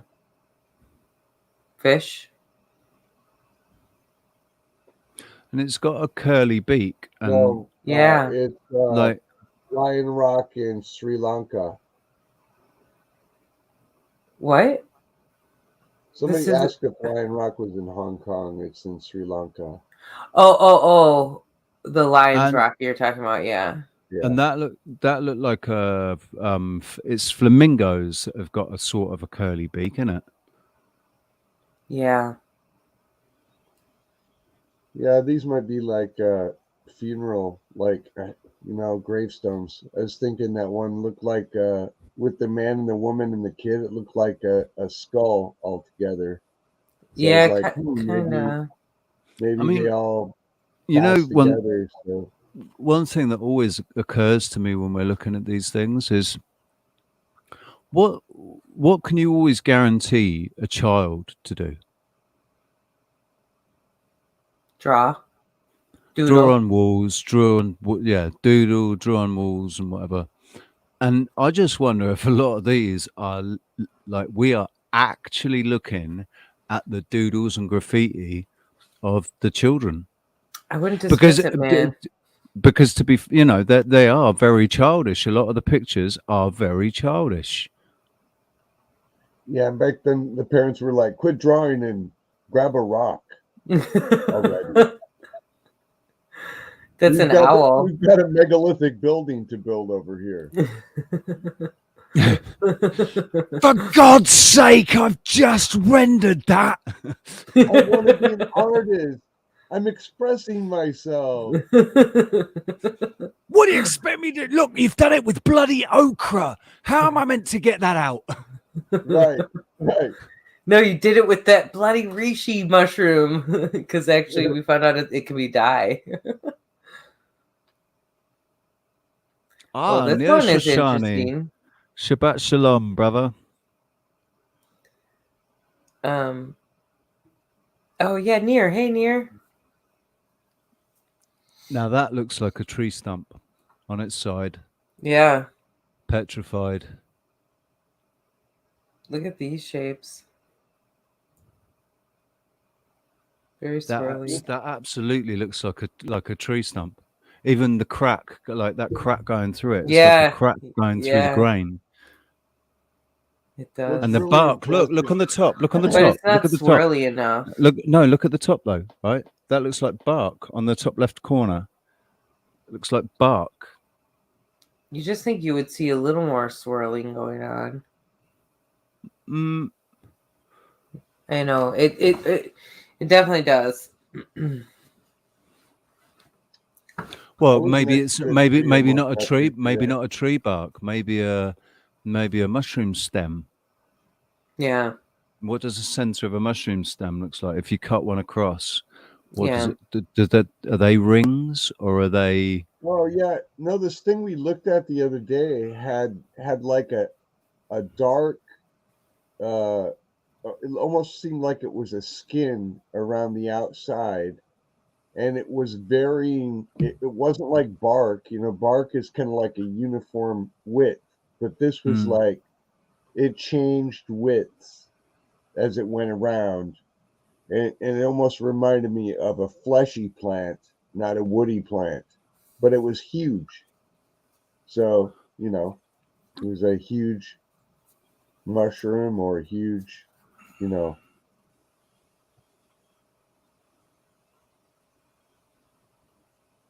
blade of grass. Oh, look at this symbolism.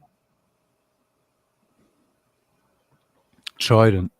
That's one thing is I'm seeing symbols I've seen elsewhere. Where is this in Oregon still? Mm-hmm. I think this one is, yeah. There's a lot of petroglyphs actually in Oregon. More in the high desert, but so that's your reference, I guess, for there being any possibility of a megalithic rock.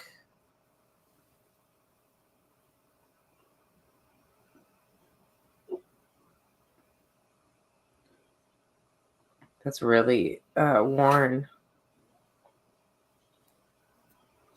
So there you go. That's what I got for you. Now we can take a break. Right, guys, hour and 30. Let's just take a quick break. If you want to go and have a pee or make a coffee or roll a doobie or whatever it is you want to do, and we will be back. And hopefully when we come back, Burneye will be back and we can take a trip to Sri Lanka and have a look at this rock. Either way. All right, guys. See you soon.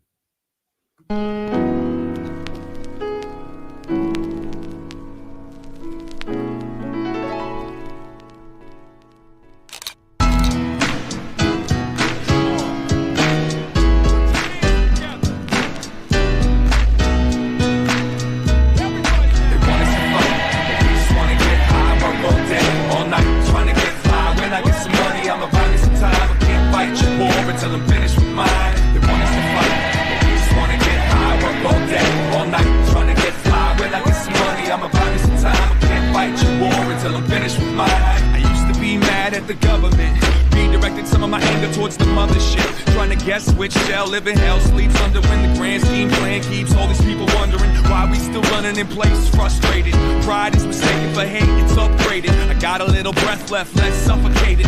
Pointed the epiphanies and call them all drug related. The time I spent with my life on bent, trying to find the friends inside my head. Must have disengaged every phase and stage of my I'm coming of age. My unofficial auto bio will be accompanied with tips on how to smile. Cause I found that when they don't see you frown, they never know that you're a threat and they don't sweat you when you come around. So who's gonna be my next door savior? Step up to your neighbor and do me a favor. Take off the mask, let it all collapse. Empty the pack and watch your wings grow back. They want us to fight, but we just wanna get high. Work all day, all night, trying to get fly. When I get some money, I'ma buy me some time. I can't fight your war until I'm finished with mine. They want us to fight, but we just wanna get high. Work all day, all night, trying to get fly. When I get some money, I'ma buy me some time. I can't fight your war until I'm finished with mine.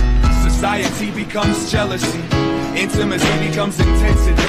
Say it with a smile like it's meant to be, and all of a sudden, boom, American family. And I can tell when you're mad at your past, because you tend to take them turns just a little too fast. I can tell how you push your foot on the gas, that you already knew that you was gonna finish last.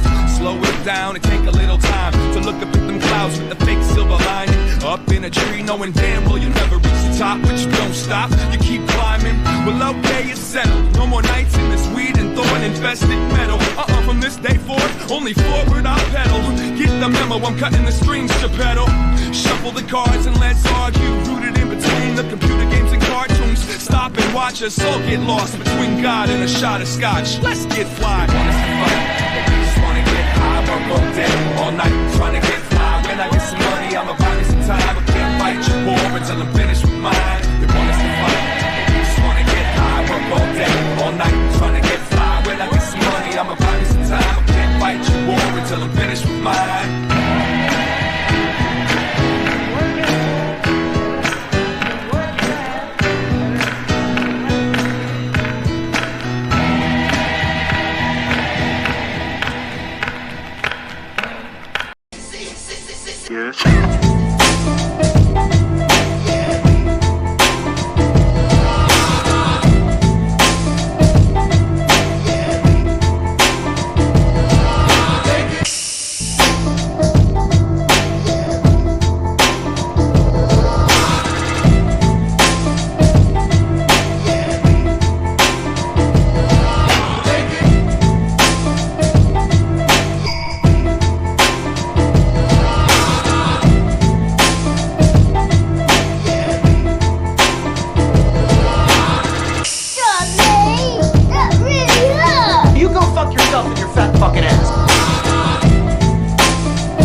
joint bubbles?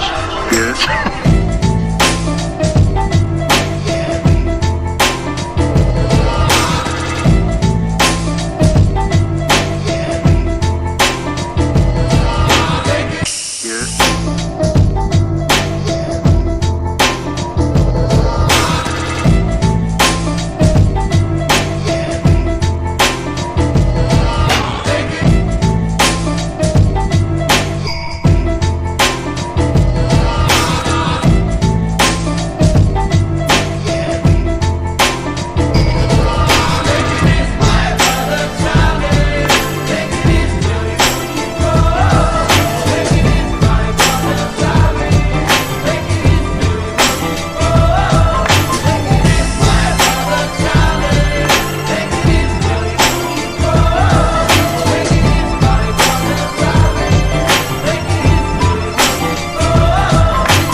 Few drinks and smoke a joint bubbles?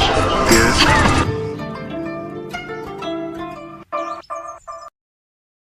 You're right. I'm back. Hang on. You're right. Sorry. It's just one ant. Yeah, boy. Big beauty. Puny? Say, let's pretend this grain is a puny little ant. Did that hurt? Nope. Well, how about this one? Are you kidding? How about this?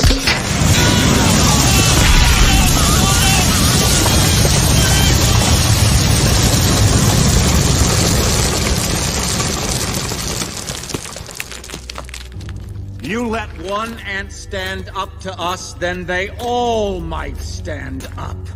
Those puny little ants outnumber us 100 to 1. And if they ever figure that out, there goes our way of life. It's not about food. It's about keeping those ants in line. Resist. Are you an actor or an activist? It's more than your right to insist. Refuse to the government admits. Take a risk. Raise your fist. Unite people, army enlist. Rebel music transmit like this, proving that the movement exists. Realize you're the catalyst. Refuse. FBI, on enforce the law, suspected spies, clientele, tomahawks, scorch the sky, white collar crime, immortalize Yusef. Careful what you rep of the new left, only a few left. Got the bureau doing Mueller two-step, fire trap, warrants for the wiretaps, equal employer op, higher apps, read between the lines, redefine, the list people army marching, across a hard march, dollar scams, Saudi royal fam, oil contraband, fun off for Taliban, atomic blue, balmy move, Christian and Islamic fuse, attend more funerals than barbecue, niggas died and fill them on their shoes, know your God, the con is on if you're confused. Resist. Are you an actor or an activist? It's more than your right to insist. Refuse to the government admits. Take a risk. Raise your fist. Unite people, army enlist. Rebel music transmit like this, proving that the movement exists. Realize you're the catalyst. Refuse the hate made. Push the fear past tear gas, flashbang grenades. Demonstrate. Awareness generate protest and disregard the pepper spray. Don't stop. Overthrow the legislature. Till they pay us reparations every day. Filthy pigs, murderers. The hate made. Maybe you heard of us.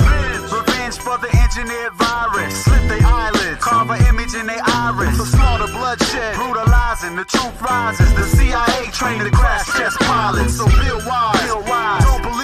Cause they don't want you to see through the real eyes. So realize. Don't accept the realize. Refuse. Resist. Are you an actor or an activist? It's more than your right to insist. Refuse to the government admits. Take a risk. Raise your fist. Unite people, army enlist. Rebel music transmit like this, proving that the movement exists. Realize you're the catalyst. Refuse. Resist. Are you an actor or an activist? It's more than your right to insist. Refuse till the government admits. Take a risk, raise your fists. Unite people, army enlist. Rebel music transmit like this. Proving that the movement exists. Realize you're the catalyst. Refuse.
Shit the fuck up. I ain't white and it's lost for that, so I use color safe bleach at the laundry mat and deal with it.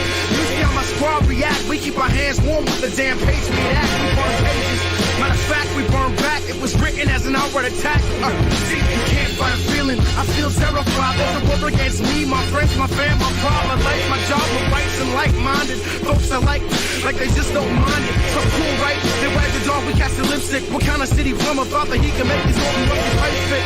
Well, they don't, I'm catching the drip. I'll practice hold my breath and sink with the shit. It goes, hands up, you broke, you'll find a way to stand up. Give it up if you're hoping to never give it up. Hands up, you broke, you'll find a way to stand up. Give it up if you're hoping to never give it up. Hands up, you broke, you'll find a way to stand up. Give it up if you're hoping to never give it up. Hands up, you broke, you'll find a way to stand up. Give it up if you're hoping to never give it up. Stand up so we know who's here, who wanna open the machine and bridge against the kids. Come on, hands up if you broke, you'll find a way to stand up. Give it up if you're hoping to never give it up. Stand up so we know who's here, who wanna open the machine and break against the kids. Hands up if you broke, you'll find a way to stand up. Give it up if you're hoping to never give it up. Stand up so we know who's here, who wanna open the machine and break against the kids. Come on.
Boom.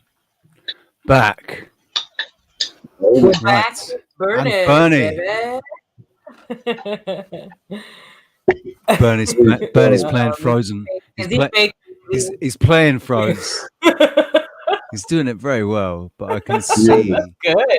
That's really good. That's awesome. It is pretty good. Look for the movement. Look for the blink. Oh, and he's gone.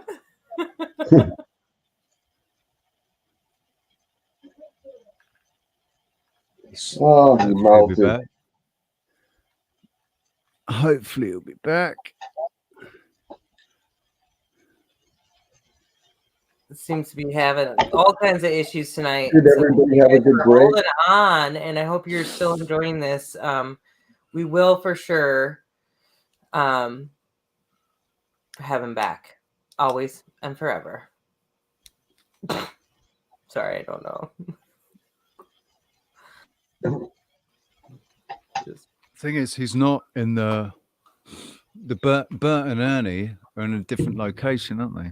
Yeah. Bert and Ernie are actually back in his thing, but he's staying at Amber's, I think. So yeah.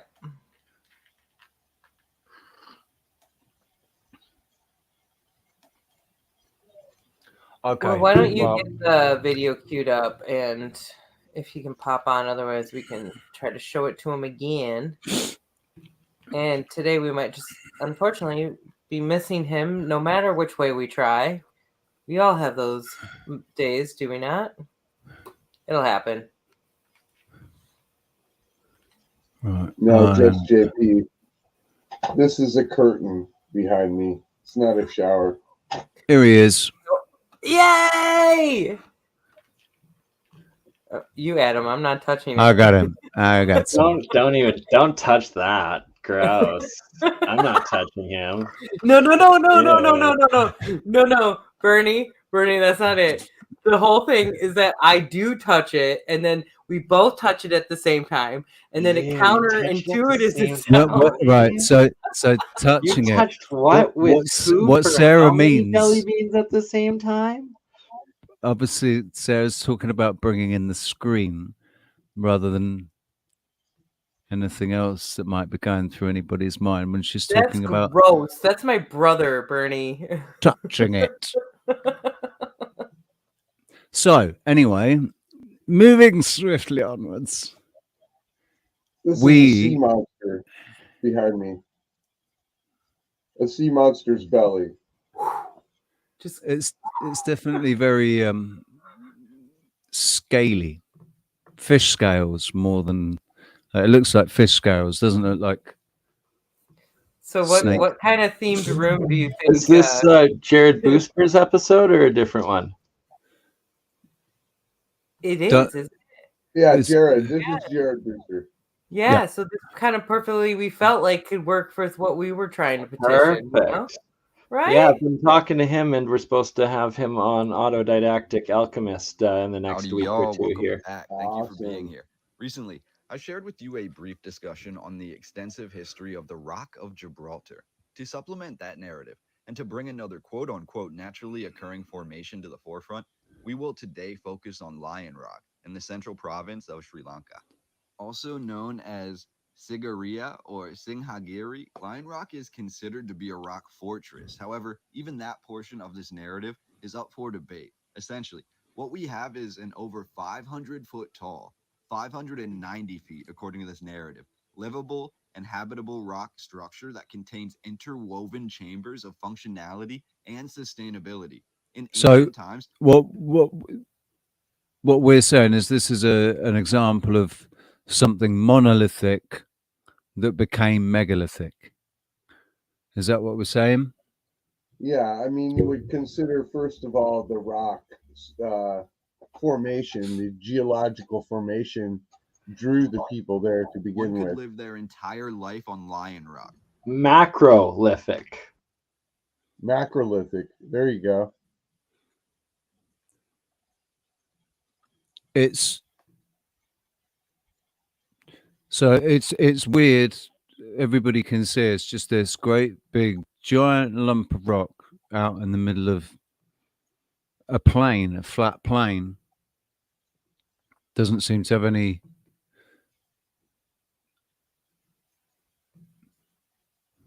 explanation as to why it's there. We were looking at the feet.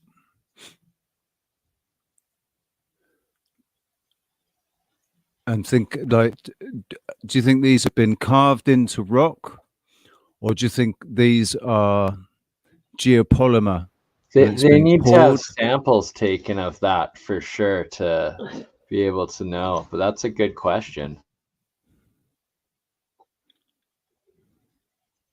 I mean, the story says they survived. Much more like a manufactured addition to the rock than one that was cut directly and formed. And yet, if So it's more of an addition. It looks more of an addition to the rock than something that was cut and formed. The way it, Yeah, but you just cut him off. He was going on to say that the history is actually that they're remnants of the much original. more like a manufactured addition to the rock than one that was cut directly and formed. And yet, if this narrative is to be believed, these paws were formed by hand and chisel over 1,000 years ago and were accompanied by a massive.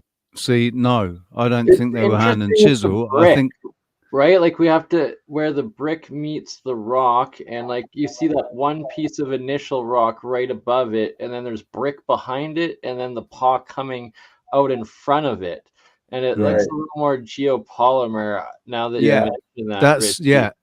that's what Yeah, I'm thinking. definitely. It's been poured. It's a geopolymer that's been poured. So Right, like they'd have to lion's run a head. sample test between that chunk of rock that's that initial piece of rock and then the feet below. And actually, the closer it gets, it looks like the paw is actually made of brick, and then it's geopolymer over the brick. Which adorned the the top brick entrance of the after. rock.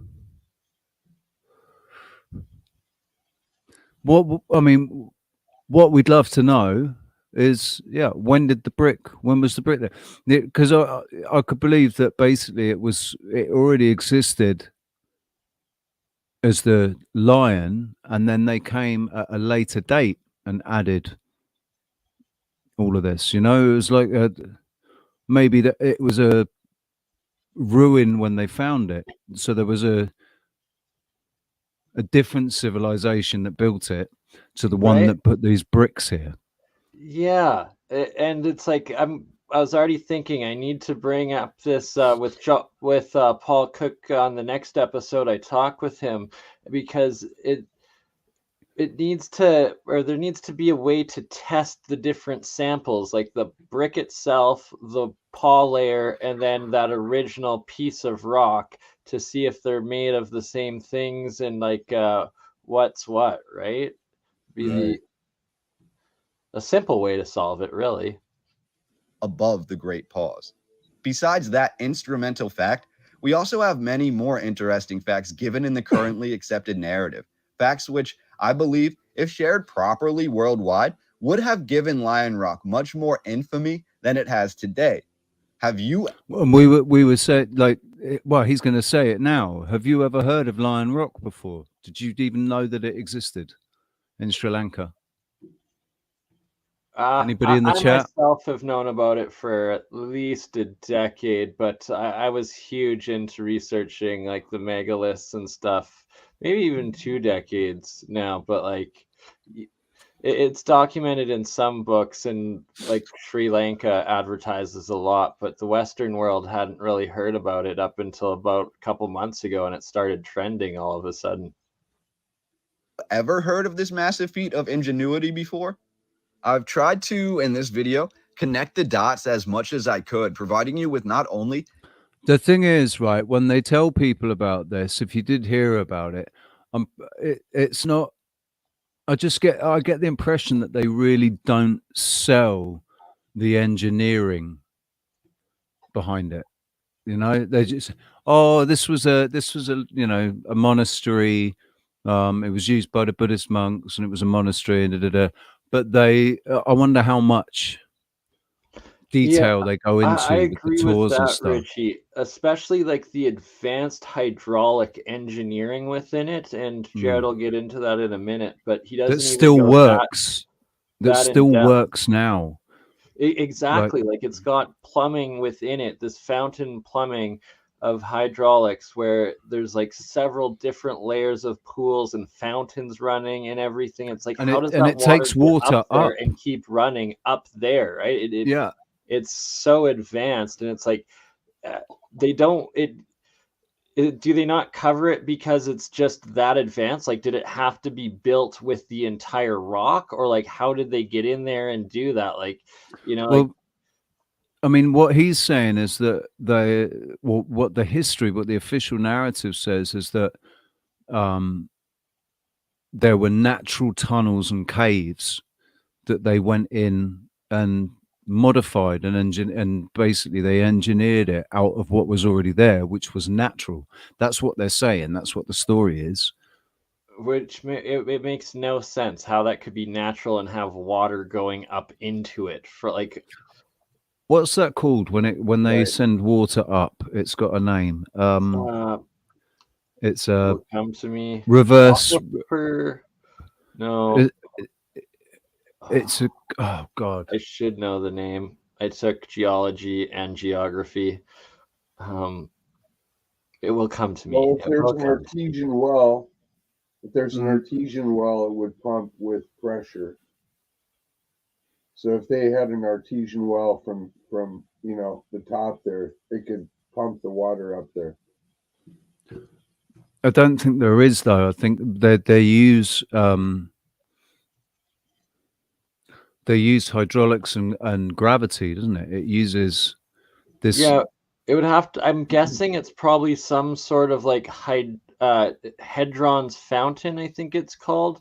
The style of hydraulic, like the triple chamber and like the two connecting up and the pressure within it to keep it pumping. And essentially, it's also the Hedron's fountain design is a perpetual motion, like free energy machine because the water keeps circulating.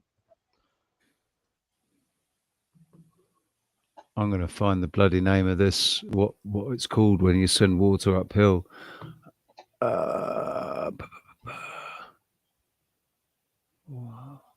Because I actually did a thing about it.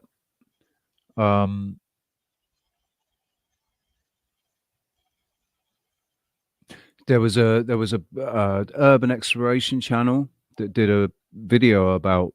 They went and visited one. It's like the oldest one. You're not talking about aqueducts. No, because an aqueduct is something that takes it over. Pumping. Yeah, aqueducts have to be like very straight with just the slightest decline. The slightest decline, so that it constantly flows downwards. No, this is about sending water naturally uphill. Driving me nuts. It's called a reverse. I want to say it's not a dike. It's not. Oh god! Somebody in the siphon.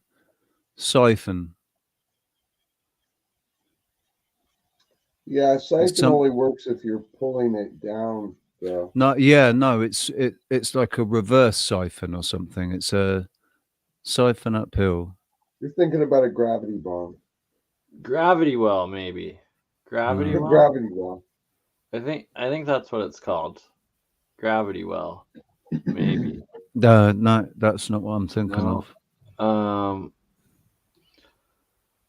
I know that there's a specific term for it. It was like I remember reading it in a geology book many times. That's driving me insane. The Archimedes screw that they're saying in the live chat, that's a way that you'd be able to get the water up, but you'd have to constantly have someone like manning powering the screw itself to keep it moving, right? You'd have to have mules, wouldn't you, on a thing, walking around in a circle constantly, like unless they did it with hamsters. Engine or physical labor turning it. Anyway, sorry, let me press play on this video. The oldest known photographs of Lion Rock, which I could locate, but diving into ancient and modern sources, I've tried to separate the wheat from the chaff to provide you with a brief but detailed overview of the narrative. I'll try to point out the absolute bonkers aspects of this rock formation. Truly what became a rock city, one that at its peak, you could live your entire life on without ever having to step foot off of Lion Rock. So let's begin. Now, as far as the currently accepted history, one of the things that I see is like these level, like it is like it's been Parallel poured or lines something, throughout it, hey? sort of. And intervals. And look at those like the indentation caves and stuff. Yeah, these are weird. These are like what was here before. Is it something that was built onto the side of it, or and like It'd be this very interesting to see the inside and like the caves within and whatnot, and the structure of the water that moves. Goes, meaning not the discoloration as well, the way it's bleeding out. We were talking about this. What is it? There's obviously iron ore in there. There's oxidation, rust, basically. But just this black stuff, I think, is something different. I think this is from the iron ore here, but this is different. Not myth or Hydraulic legend. well? Although we'll dive in. Hey? Hydraulic well, it's hydraulics. Definitely, that's the science of it. But the myth and it legend will then. come to me. There's a specific term. You're absolutely right, Richie. As well. We're told that the area immediately surrounding Lion Rock has been occupied since the Mesolithic period, or for nearly 5,000 years. Evidence for this is supported by the Aligala rock shelters found directly east of the rock. We're told Buddhist monasteries were created at the base of the rock by the 3rd century BC, where elaborate use of the naturally occurring boulders and tunnel systems were established. Within these tunnels, many of which have only recently been excavated, were found numerous ancient inscriptions indicating the age of the Lion Rock and the length of its occupation, as well as a brief overview of its ancient history. As we look into the more modern history, using the word modern here very loosely because we're still talking over 1,500 years ago, but coming to the time of, quote, recorded history with names and dates given, we have the King of Sri Lanka ruling from 455 to 473 AD, King Datu Sena. Under his rule, the Kingdom of Sri Lanka was united after 26 years of infighting. King Datu Sena, according to currently accepted narratives, had... This is all around, if you think about it, this is all around the end of the Roman Empire. 477 to 495. This is coming close to the end of the Roman Empire in, what was it, 520, 526 or whatever it was. Hey, I just read how they got their water. Go on. They used rainwater. They had huge tanks up there. And so one of them they used for drinking water and one of them they collected for bathing because they're in the middle of a rainforest area. And one of them they collected for the gravity bong. So if it rains exactly. that much, then... The gravity bong was always going on. Yeah. Yeah. They grew their weed up there. Multiple children, including a legitimate son, never had Magulena, and another... See, we were talking about if this was carved out of the rock or if it was built up with brick, and you can see all this brickwork, but they're not like normal bricks. They're like little slabs. I think it's a combination, and maybe it was rebuilt, because there was a lot of wars up there. It kind of has some similarities to Machu Picchu. That's what I thought to too. A non-royal consort. This son was named Kashyapa. Kashyapa, along with the king's who led the king's army, staged a revolt against King Datu Sena, leading to King Datu Sena's capture and his legitimate son, Magulena, fleeing the island of Sri Lanka for southern India.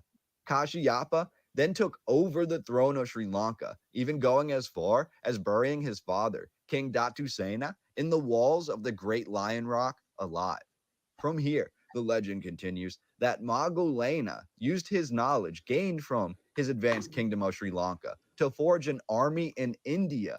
The other thing that we were talking about was if, like, so all of this is obviously trees, but is there a great big mound of earth here as well? Is this all, how far? Because the plain, it's very flat down below this line here. It's very flat plain. So is there a dirt built? Is that earth there, or is that all just foliage from the trees? I mean, that because it's coming up pretty high. I don't think the trees come up that high. So how much of this is buried? Was my point. How much? Like, is it all sitting above the earth, or is there Is it like the same an amount? iceberg? Yeah, buried underneath. Hello, to take hello, revenge Campbell. for his father's death.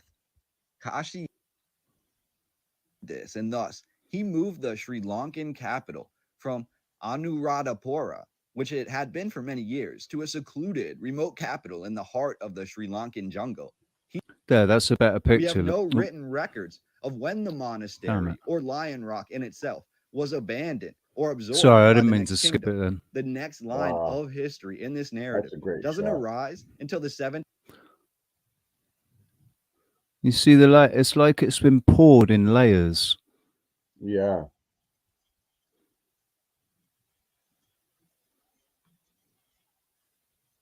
Century, nearly 400 years later, when Lion Rock is mentioned as a small trading outpost for the kingdom of Kandy. Again, after this, the history apparently goes dormant. In the early 1800s, roughly 1831, British Major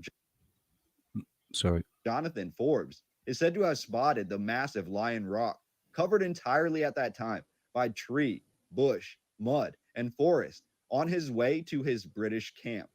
This brought renewed interest to the site. However, the same narrative goes on to say that it was roughly 60 years or until the 1890s that true archaeological excavations were undertaken on Lion Rock. Then again, after nearly another 100 years, in 1982, the site was finally added to the Cultural Triangle Project, a Sri Lankan preservation and restoration project.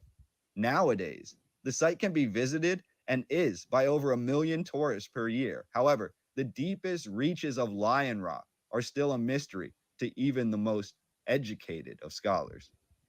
So it's like when Paul Cook went on that trip into the mine, and there's so much of the mine that they're like, yeah, that's closed, can't go in there, not allowed in there.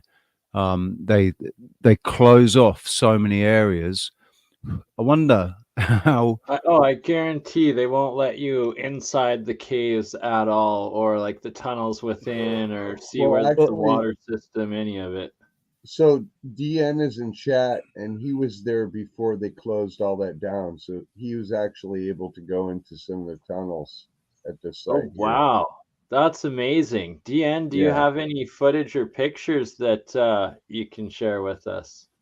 And he was saying he was actually hooked up with a doctor there, maybe like an archaeologist. I'm not sure. There you go. I hope you're well, DN. Hope you're doing well, mate.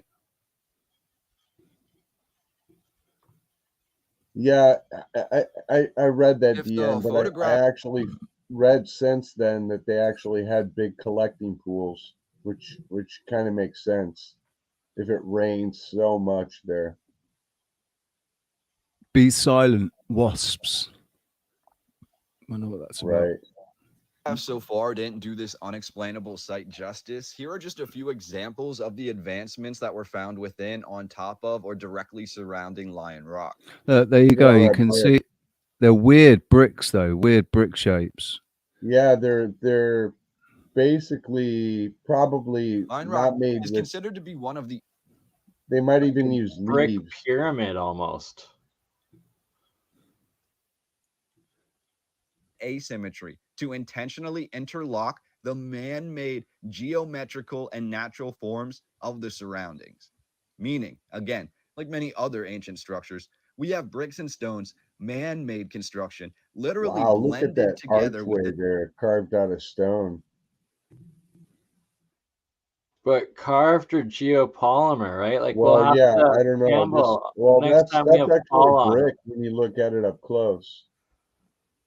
Right. Well, there is a lot of brick, but then there's the background, which it's like, was it one giant geopolymer or was it actually natural? And I'm starting to really doubt that this is natural at all. Or yeah, could it have been completely made of brick from the ground up? That's where they need to start doing testing on the different types of stones, like what's in the background and then the brick stones. And then I when think you the brick was an addition. the other angle, you can see the obvious like striations that are almost uniform, like they poured layer by layer. Is this on top of it? I don't know. I'm not sure. I'm not sure if this is the surrounding areas or on top of it. I think some of that water was on top of it. Sophisticated surface and subsurface hydraulic systems, many of which are still operational today. In 1907, researcher John Hill wrote, "The whole face of the hill appears to have been a gigantic picture gallery, the largest picture in the world, perhaps, in reference to the hundreds, if not thousands, of hand-drawn frescoes which once populated the face of Lion Rock. It is estimated that nearly 90% of these frescoes depicted female entities. Some would say goddesses, some would say the king's consorts, alluding to, in some people's opinions, the real purpose of the Lion Rock, which could have been a pleasure palace for the king." We have to take it there in the 21st century, man. It's because we don't have any understanding of Kundalini and and really the power behind sexual desire and stuff. And it's You might not. You might not. What's that, Bernie? Are you covering up Sarah? Right.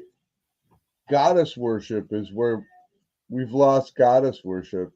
Yeah. Well, they've removed the divine feminine, haven't they? Both for the colors used, but also what a coincidence. shading See how this works. Just remove the feminine. And but they're still doing it. They're still doing that. They're still removing the feminine. Like locations around Sri Lanka. Many have questioned the nature of these frescoes, like Kamala and one could Harris argue these frescoes. And also think of the word together. If you split the word together up, it says to get her. Amber's saying hello. They actually have ties to an Hey, Amber. group of people. Some would call Speaking them of the divine feminine. Others may claim these to be the nymphs of later sagas. But it is written that the island of Sri Lanka. Look at that water. Like, is that a pool? No, that's a pool. That's a pool. That's been tiled with proper pool tiles. That's a pool. So, and they've got nice sunbeds there. Have they turned that into a little resort? Is that what that's about? Because that's been turned into a pool. They've renovated it and they've put pool tiles on. Blue pool tiles. That's the only reason the water's blue like that. So is that a resort? Lanka, and it's distinct but remote location. Because I mean, if it's a resort, I want to go and stay there, man. To the world, it seems like they pretty much made it a many resort. Tales and legends of mythical creatures and godlike beings who helped shape the society there. A subsequent key aspect to understanding this history may come to us from something else that is contained within Lion Rock. That is the Great Mirror Wall. Considered by many to be the first culturally accepted form of graffiti, a sort of blank was here, where blank you would put your name, a sort of rendering of one's experiences or those who actually reached Lion Rock. This wall is said to have been built from red brick and masonry attached to this mountainside, and then the outside was lined with what was once highly polished white plaster. This wall was said to be so finely made. And I'll just mention it again because this is something that I mentioned to the guys when we watched this. How do you polish plaster? Because it's made of granules. So how do you polish plaster? Paint it with shiny paint. Shiny paint. Probably. Yeah.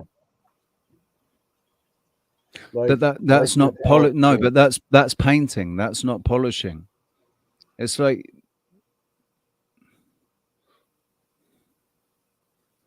polishing is basically sanding, but yeah, I'm so reflective that the king would actually walk by it daily to admire his own reflection. From the 8th century onward, I mean, I'm sat here saying, look, how on earth do they make plaster that you can polish so fine that you can see your reflection in it? How does that happen? But how the fuck did they build this place in the first place? It would have to be if they can, right? If, Like, yeah, we'll have to talk to Paul about this.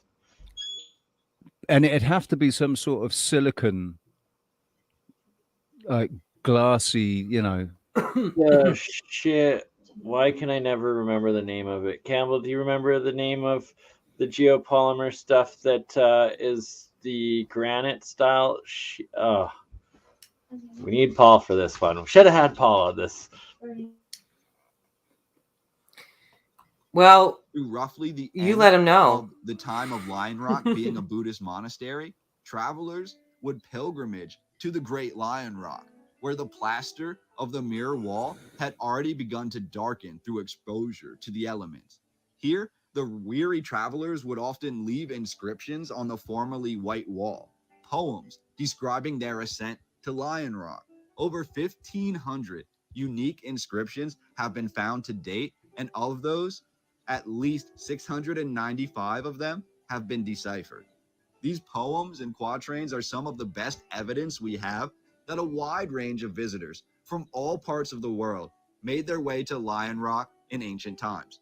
The most interesting and, in my opinion, most important aspect of Lion Rock, however, is the architecture, which allows somehow for the use of both fresh water to nearly all parts of the rock and to symmetrical designs that incorporate the top, middle, inside, and outer portions of the rock. So the stonework there, that's like a medieval stone. That's like the castles.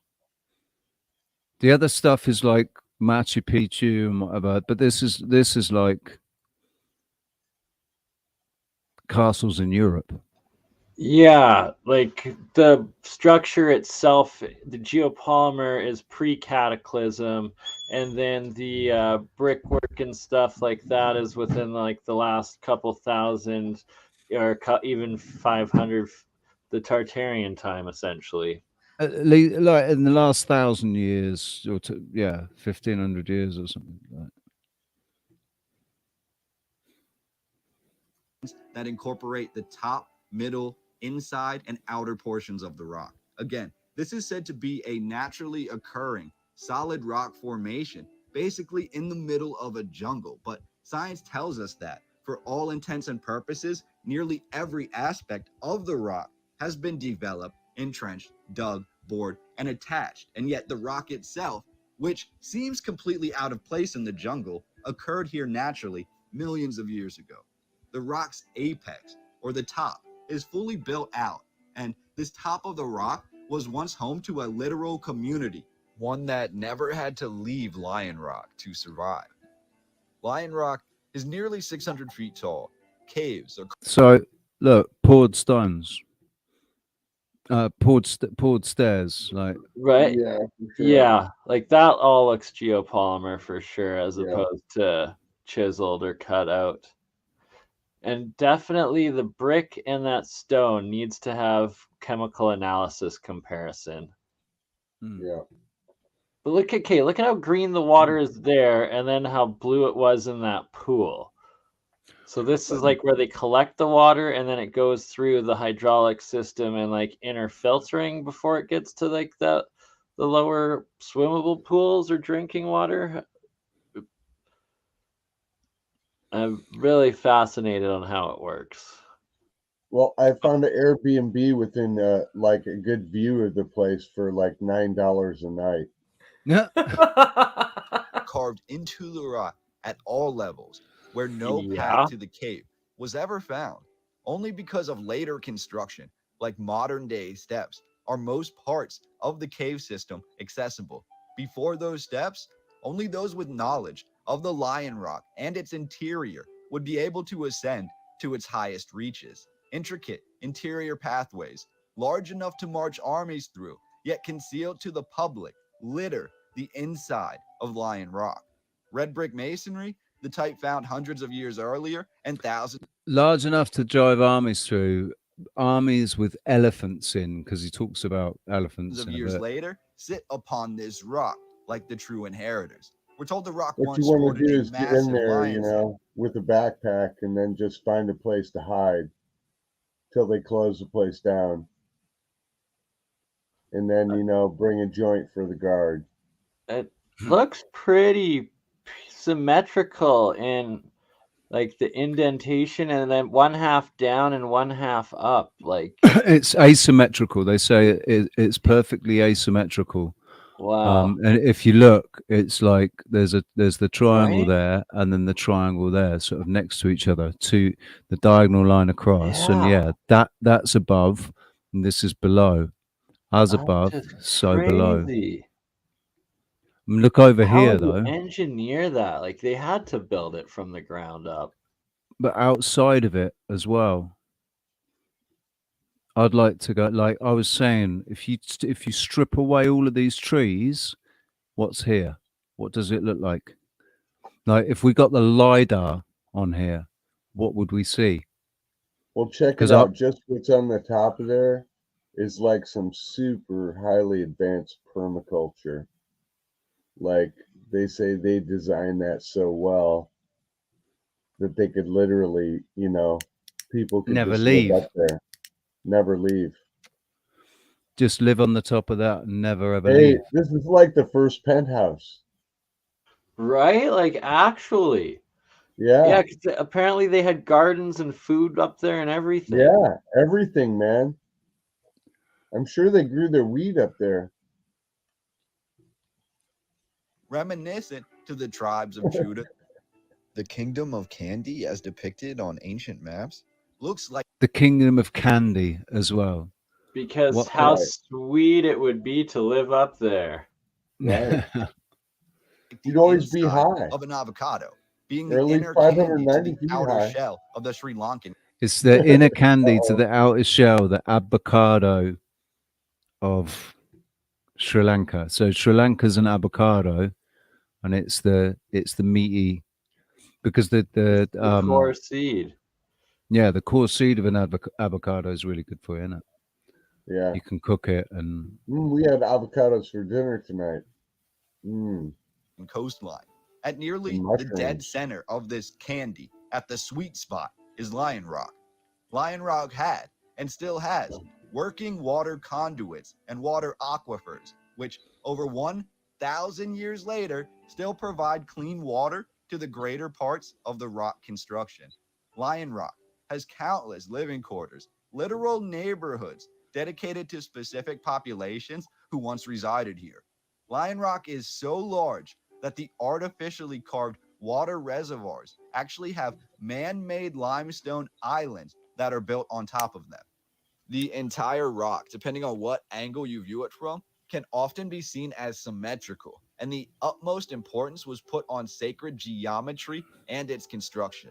The underground conduit water aquifers and the system dates to at least the year 500 or earlier and supplies water to, for lack of a better term, the entire jungle that surrounds the rock.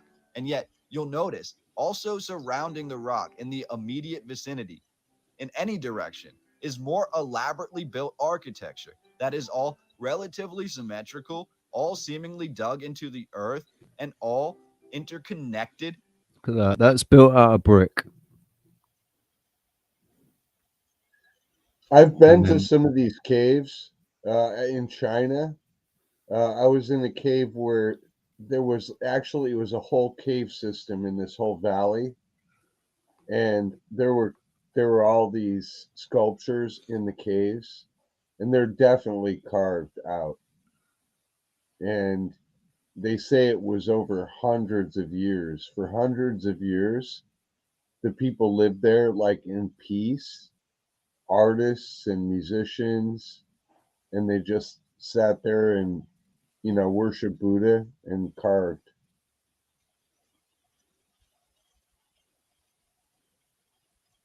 That's a lot of carving.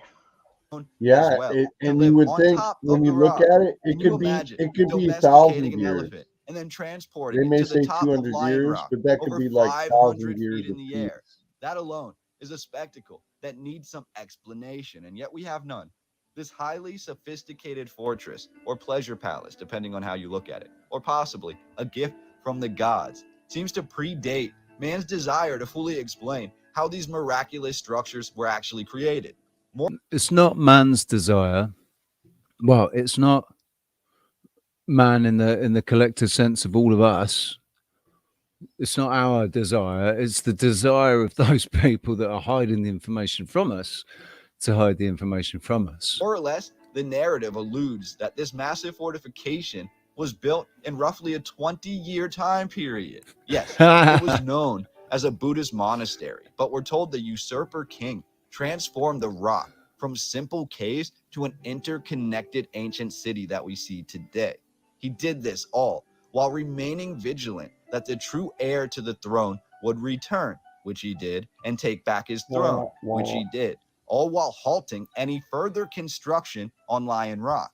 Meaning, according to this narrative, we're to believe that Lion Rock, all of this, was built between 473 and 495 AD.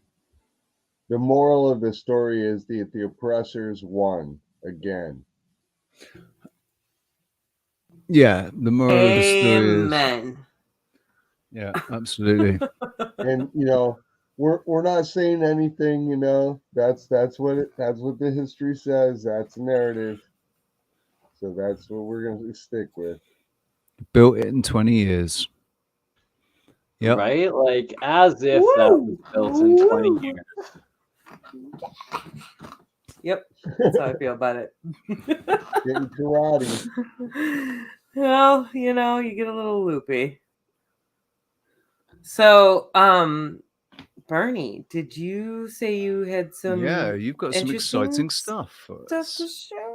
Yeah, I got a Here, share I'll up pull it up. there if you want to bring it up. There we go. Yes, sir. Ooh, what is this? This is the Faram Foundation.com, and Faram Foundation is Dr. Faram who came up with or discovered what he calls geoglyphology, or the geoglyphs. And on his site here, he has the Medicine Hat Badland Guardians that I constantly talk about and discuss, of which in the next week or two I will be finally going down and exploring it on site. But in this picture you can see the one main native face, what looks like a second like ogre or Viking style face. On top of it, a third Olmec face on the top right side, and then possibly a fourth Olmec-y, Aztec-y style face to the right of it there.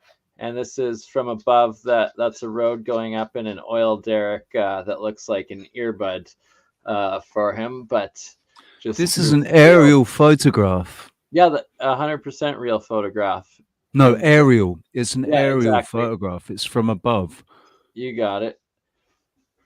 And real quick, Bernie, Kevin wanted to show you this really fast. Can you zoom in on that? Just in relation to your medicine. Switch over to that screen. Hold on. Oh, sorry. I thought you were on it. Looks like trilobites or something. If you zoom in, wait till you see the faces. Yes. Wait till you see the like faces. These are Mayan flints. Oh, wow. Show the faces on it. Okay. Oh, go back to the other one. Go back to the other one though, because it looks so much like the medicine hat. I was starting to see, on the left there in the middle. Yeah. See, they're everywhere. Yeah. Oh, yeah. They're all faces. And right, looking almost identical to some of those guys. right? Oh, that's our mushroom. That's the Sorry. chicken of the woods. It was Yeah. so good. See, so Look at that. That looks like someone when I holding his shared fist that, up. Bernie, I That looked like remembered a demon gun like that. Yeah. That looks like an eagle on the top. Oh yeah, I can totally see those that look identical to some of those guys. Yeah, and the first time you shared that, that's immediately I remember this. I saw this in National Geographic back in the 80s. And it's the first thing I thought of when I saw those geoglyphs. That's amazing. Yep. Look, there's an eagle, there's a all kinds of stuff. Dragon. These are look, called it's holding his fist up. It's got like a pointy head. Yeah. Just to the left there, and he's holding his fist up like that, going. Yeah, that's the major bird right there. And you got the two faces. You got the two faces, and that square in the middle. You know that where there's no stone, it looks like a square. And this guy's got a You seen bird. that? He's got the bird. Yeah, on look his at head. that bird guy. A bird and a lizard. There's a lizard up there. Wow. So It's got almost. Do you know what? That's almost a hedgehog. Yeah, that's this one here. Look at this one with the pointed nose. Like an anteater. Yeah. Yeah.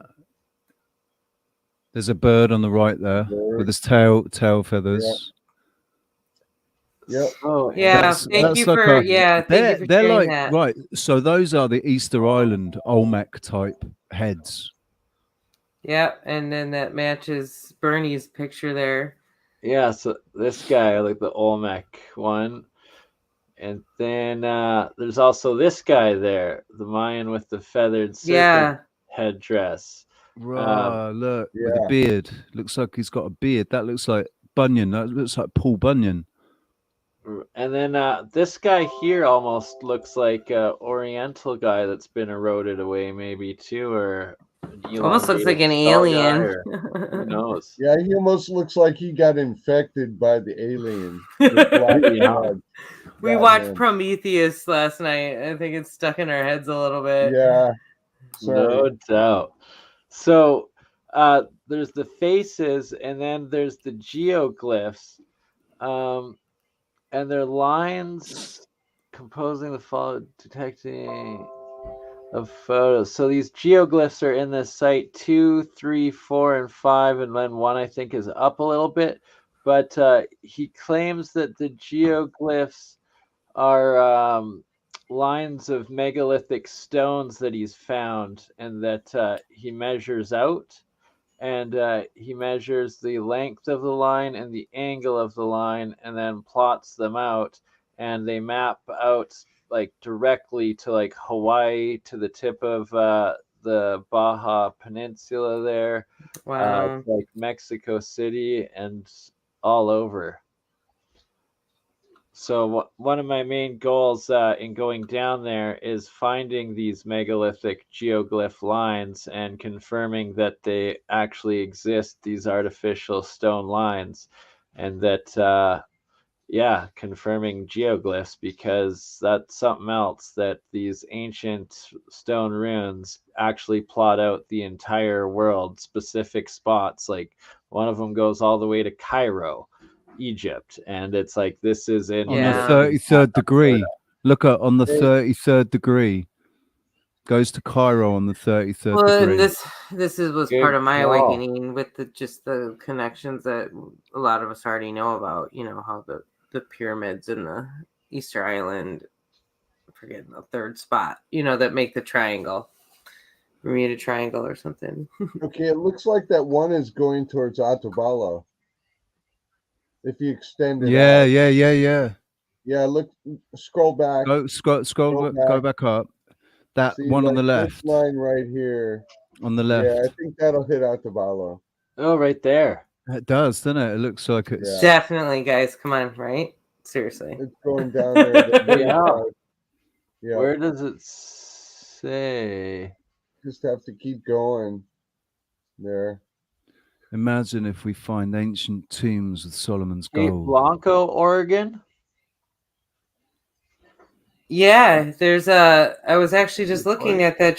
That's so funny. I was trying to find the evidence of the star fort there. So and yeah, apparently you'll find something at Cape Blanco because it plots right to it. Oh wow. Okay. Let's go and have a look. What's it called? Well, yeah, Cape look what? at Google Earth, but just get it ready. Cape what? It's called Cape Blanco. There's a lighthouse there. I've been there. One of my favorite hiking spots actually is right near there, called Black Lock Point. Black Rock. No, Black Lock. Black Rock. Don't Lock, want Black L Lock, LOCK. Oh, Lock. Black Lock, right. So this right here is the entire territory that's mapped out by all of the geoglyphs in Medicine Hat.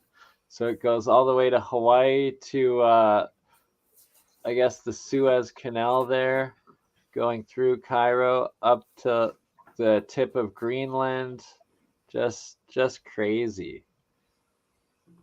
But that is just one of the many sites that he does here and found the geoglyphs. He's also found them in the Bosnian pyramids, pretty much verifying that the Bosnian pyramids are 100% artificial man-made pre-cataclysm, and that he's measuring the actual angles and lengths of just the sides of the pyramids of them to get these exact same radials, and that those sides plotted out exactly go to Tunis, to Lewis Island, and to Luxor, Egypt on the Pyramid of the Sun. Well, and do you want to see this quickly? Cape Blanco. Yeah, absolutely. Before we go further, let's take a look-see. Yeah, and when we look at these spots, you got to consider the ocean. Pyramid Rock. Right? What is Pyramid Rock? Let's see. Shut up. That's exactly what it goes to, is Pyramid Rock. Black Rock. Pre-cataclysm that would have been Black made, Rock. that would have been 400 feet above water or higher. Black than Rock. that.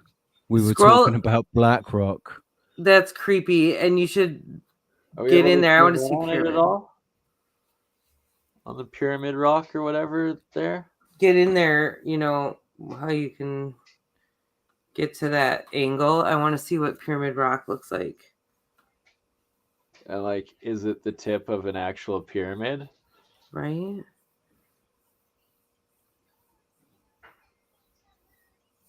They're not going to show us. They're gonna give They're us not going to show us. garbage.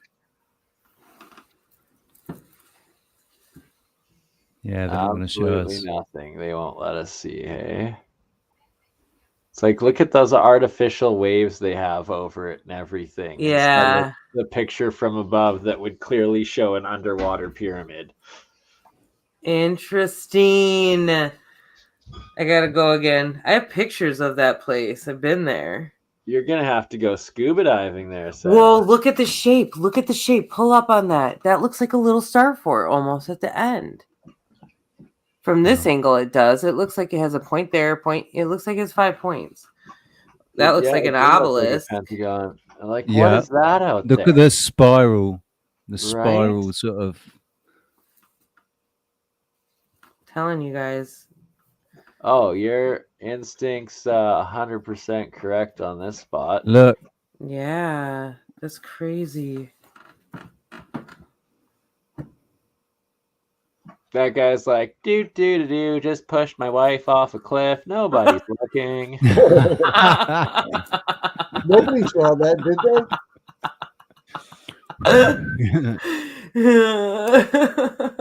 they? Just whack her with the stick. Were you with her at the time? Nobody can prove it. Okay. So that's weird. That's a bit weird, that rock there, man. Yeah. Look at That looks like that that- is one strange point out there. That's a dog. It looks like the dog, doesn't it? Yeah. It's not, but yeah.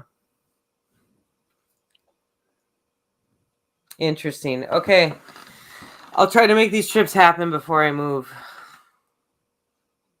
Yeah, you better.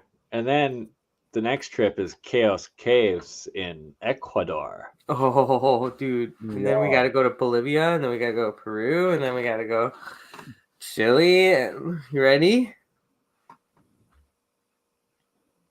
Yes. Yeah, man. What's this? Caves in Ecuador? Chaos Caves? Chaos Caves. Keokokos,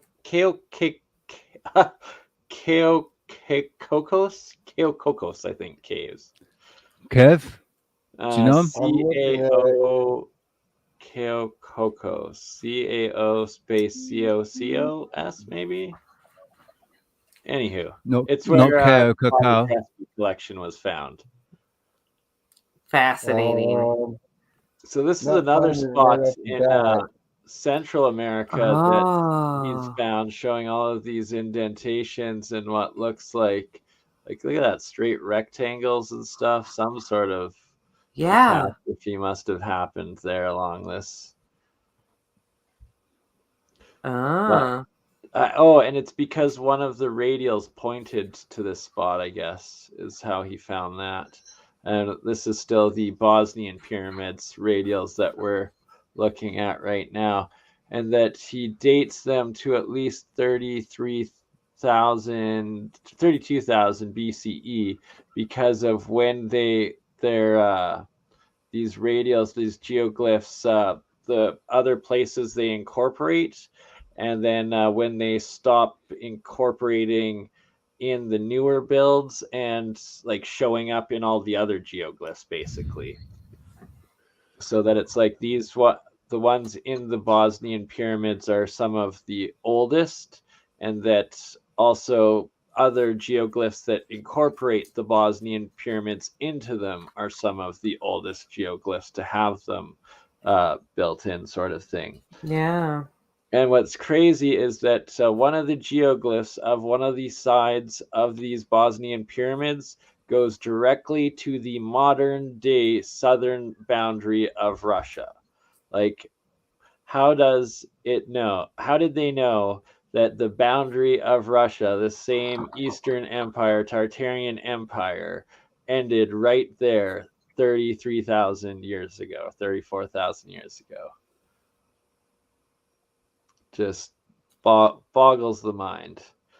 And then he also has found... I mean, that is if it's 33,000 years ago. Yeah, exactly. Or pre-cataclysm, or however old it is. That the Atlantean or whatever was before the Younger Dryas event, the 12,000-year-old catastrophe, flooding, reset, or catastrophe, not even a reset, is what wiped it out, or when it was built, at least that age.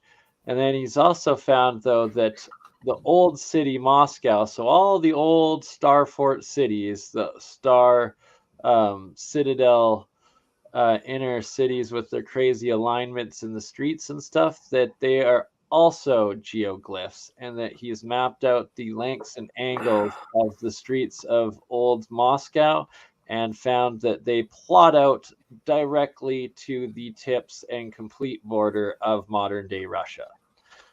So it's something that it's a system that isn't as ancient, or is just as ancient, but that there's still the powers that be that are still using it today. They still respect it. They might have changed. The buildings may have changed, but the lines remain. Exactly. Has there been any ley line? They were still using and implementing this technology and mapping system. It would be interesting to take these and put them over ley lines to see how it matches up. Yeah, absolutely. I actually was just sent a ley line map earlier today that we'll be able to do that with. So it was it Makeda? Was it Makeda that basically he was the guy that it was after him when they stopped mapping ley lines believe on you're the correct, Rich. on the land. So yeah, it'd be interesting to get an old map as well, if it would be possible to get an old map with the ley lines. And then look at this, hey, that this is the territory plotted out by the Bosnian pyramids, and then it pretty much makes up the modern day EU. And like it even goes out to, is that the Azores or the Canary Islands out there off of, is that Yeah, where if you are? imagine The that top line? if you imagine that, because between England and Norway, you've got Doggerland, which it's accepted that Doggerland was above the ocean before. So like all of the Mediterranean, all of this the Black would be Sea, above land. all of that, if that was all above ground. Yeah, no doubt. Above ground, above waterline, Water. sorry, above the water, yeah. Right, and so border marking at one of the points. So this Antiquitech looking border marking is exactly where one of those radials goes to from the geoglyph on the Bosnian pyramid and marks out still the Russia-European border to this day. And the second one of where it marks out, clearly it's been rebuilt. And then the really fascinating is the Yanaguni pyramid. That's the one outside Japan. The one outside Japan, is it? The one in the... Exactly, right off. It's the southernmost island tip of Japan, and it's closer to Thailand here. You can see it's right off the east coast of Taiwan, sorry, not Thailand, Taiwan. And here's the crazy part is here's the sketch of all the angles and walls of the Yanaguni structure pyramid. And then he maps and plots them all out like he does with his little equation. And the radials and geoglyphs of the Yanaguni structure. So these are the walls of this structure carved out, measured out, plotted out. And it gives you this giant area right here, which it goes to Hawaii. It goes almost down to Australia, but you got New Guinea there.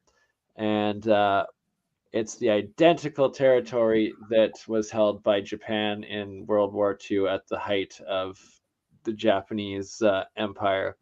And that the northernmost island there of... we love coincidences, man. Right? Exactly. Like, look at this. It goes right up to the tip of what was the Russian Tartarian Empire, but not above it. And exactly the same spots that Japan claimed during World War II. Yeah, I love coincidences like that. Really? Are you kidding? We're claiming the exact same region. Wow. What are the odds of that? Exactly. And like, this is the walls of this structure underwater, 400 feet underwater. Yes, this natural rock under the ocean just happens to plot out the height of the Japanese Empire. I wonder if that was Mu. Right? Could have been.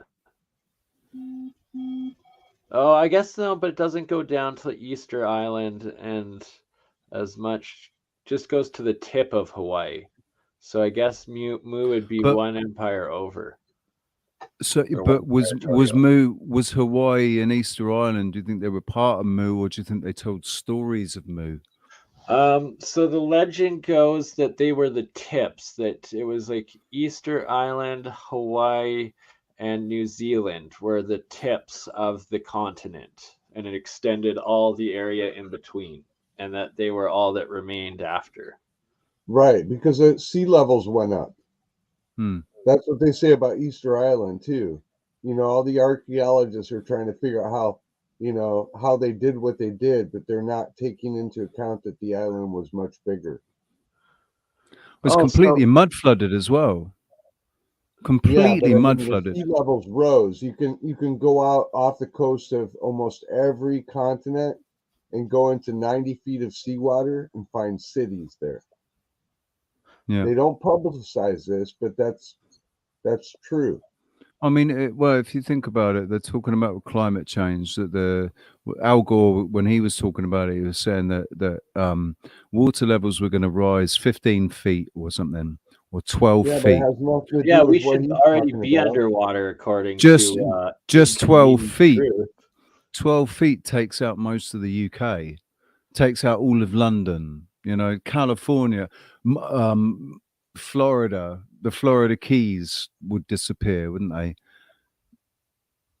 But I mean, if Yeah. you believe, exactly. So what I'm saying is, it doesn't really take that much water to wipe out an awful lot of civilization. I It doesn't think take that's that much of a rise. why they're You got showing it. you with hurricanes. Like they're showing you the power. Did you see any of the footage from Yeah. Hurricane Ian and the surge that the came way in?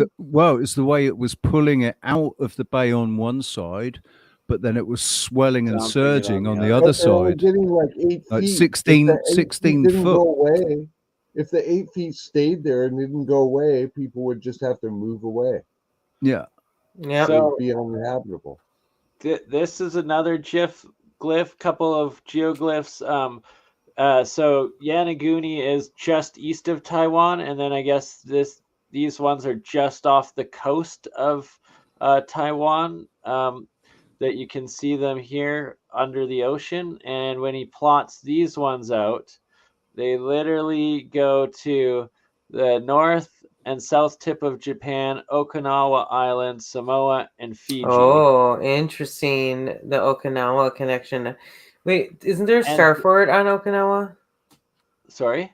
Is there a starfort on Okinawa? Oh yeah, there's a few. Yeah. Yeah, Okinawa. And that's is a that star huge marine base. It Yeah. is a star city. 100%. Ah. Think there you about go. the amount of bombing that took place in the Second World War of islands in the Pacific and Right? the Just Philippines and would have destroyed all of these islands and all the megaliths and ancient stuff on them.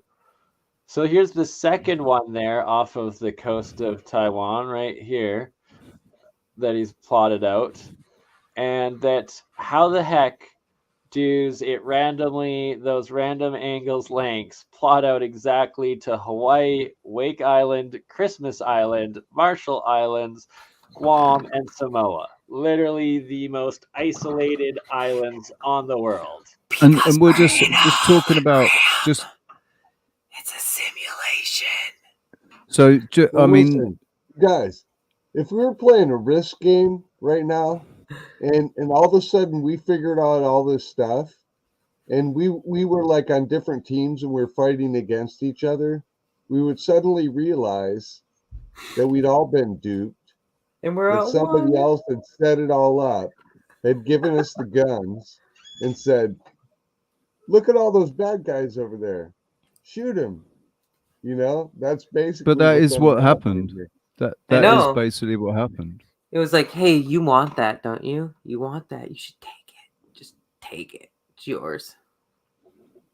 Well, they I mean, killed all the adults and then raised the kids and told them the truth. Just pick up the So gun. what really annoys me, the way they portray it, when they portray it in the media, they're saying it's Russia against the West.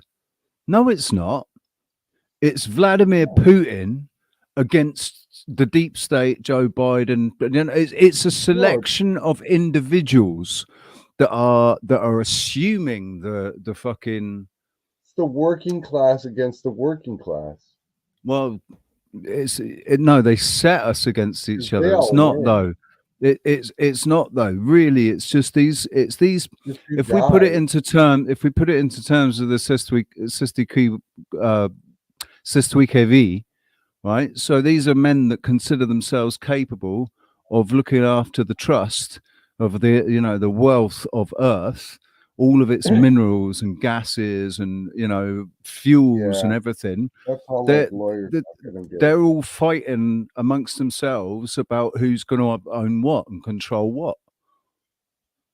Right. Well, and like that war specifically, it's like we're so brainwashed in the West. It's like it's been going on for 8 years.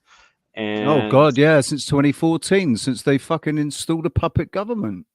Coup d'etat, the elected Russian government overthrew it Dude, with the help of puppet government's American been Congress. puppet governments, and government's been puppet governments. I can't even say that. It's a tongue twister. But there has been, what government wasn't a puppet government? Yeah, yeah, exactly, yeah. Like Boris Johnson. If anybody believes that It's Boris just like Johnson old was news. anything other than a puppet, he's a finger No puppet. good news is new.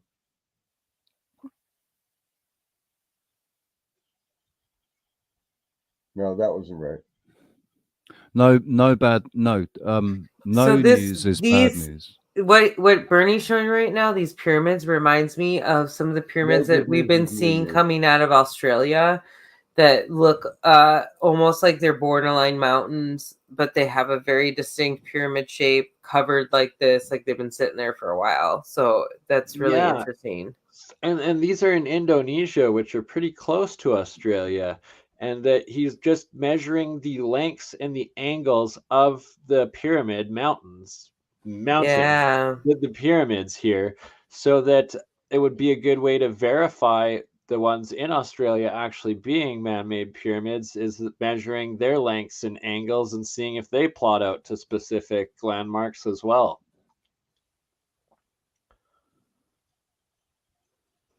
That's great.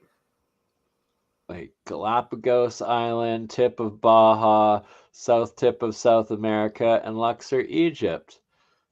Like, yeah, natural mountains just happen to Just grow happen. the exact angles and heights and lengths of the mapping out to every other pyramid mountain in the world. It's just how Mother Nature works in the simulation. I wonder if any of them align with the pyramids here in Guimar, because we've got pyramids here, haven't we, in Tenerife? Yeah. Well, I guess you should start measuring their lengths and angles. And then we'll plug the numbers into the Ferrum Foundation's equation and see if we come up with something.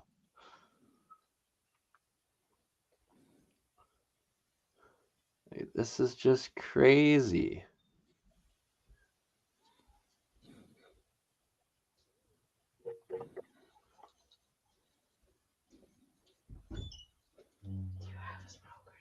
I just think it's such a shame that we're always trying to.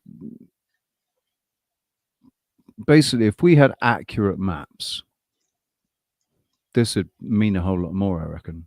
We wouldn't be asking so many questions if the maps that we were using were actually accurate. But I don't think an accurate map actually exists.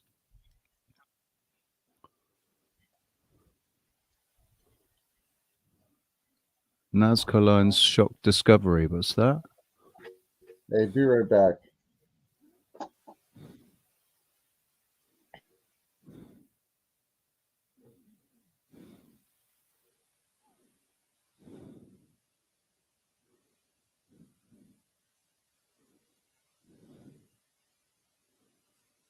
Where do they point to? Where do those lines actually point to, though? That's the thing.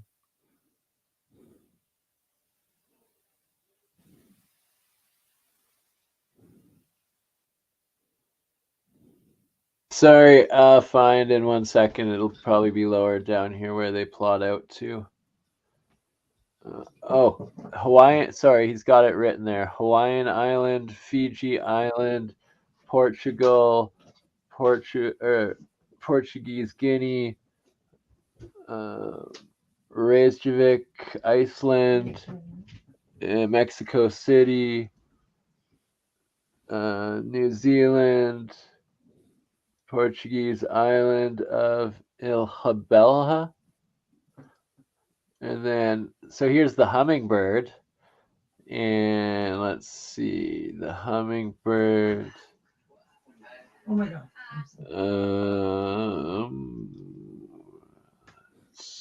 Look at that arrow. Right?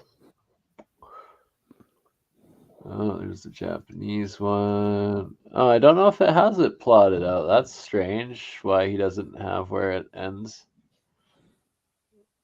Or maybe it's written down in here. The hummingbird geoglyphs display to Hawaii.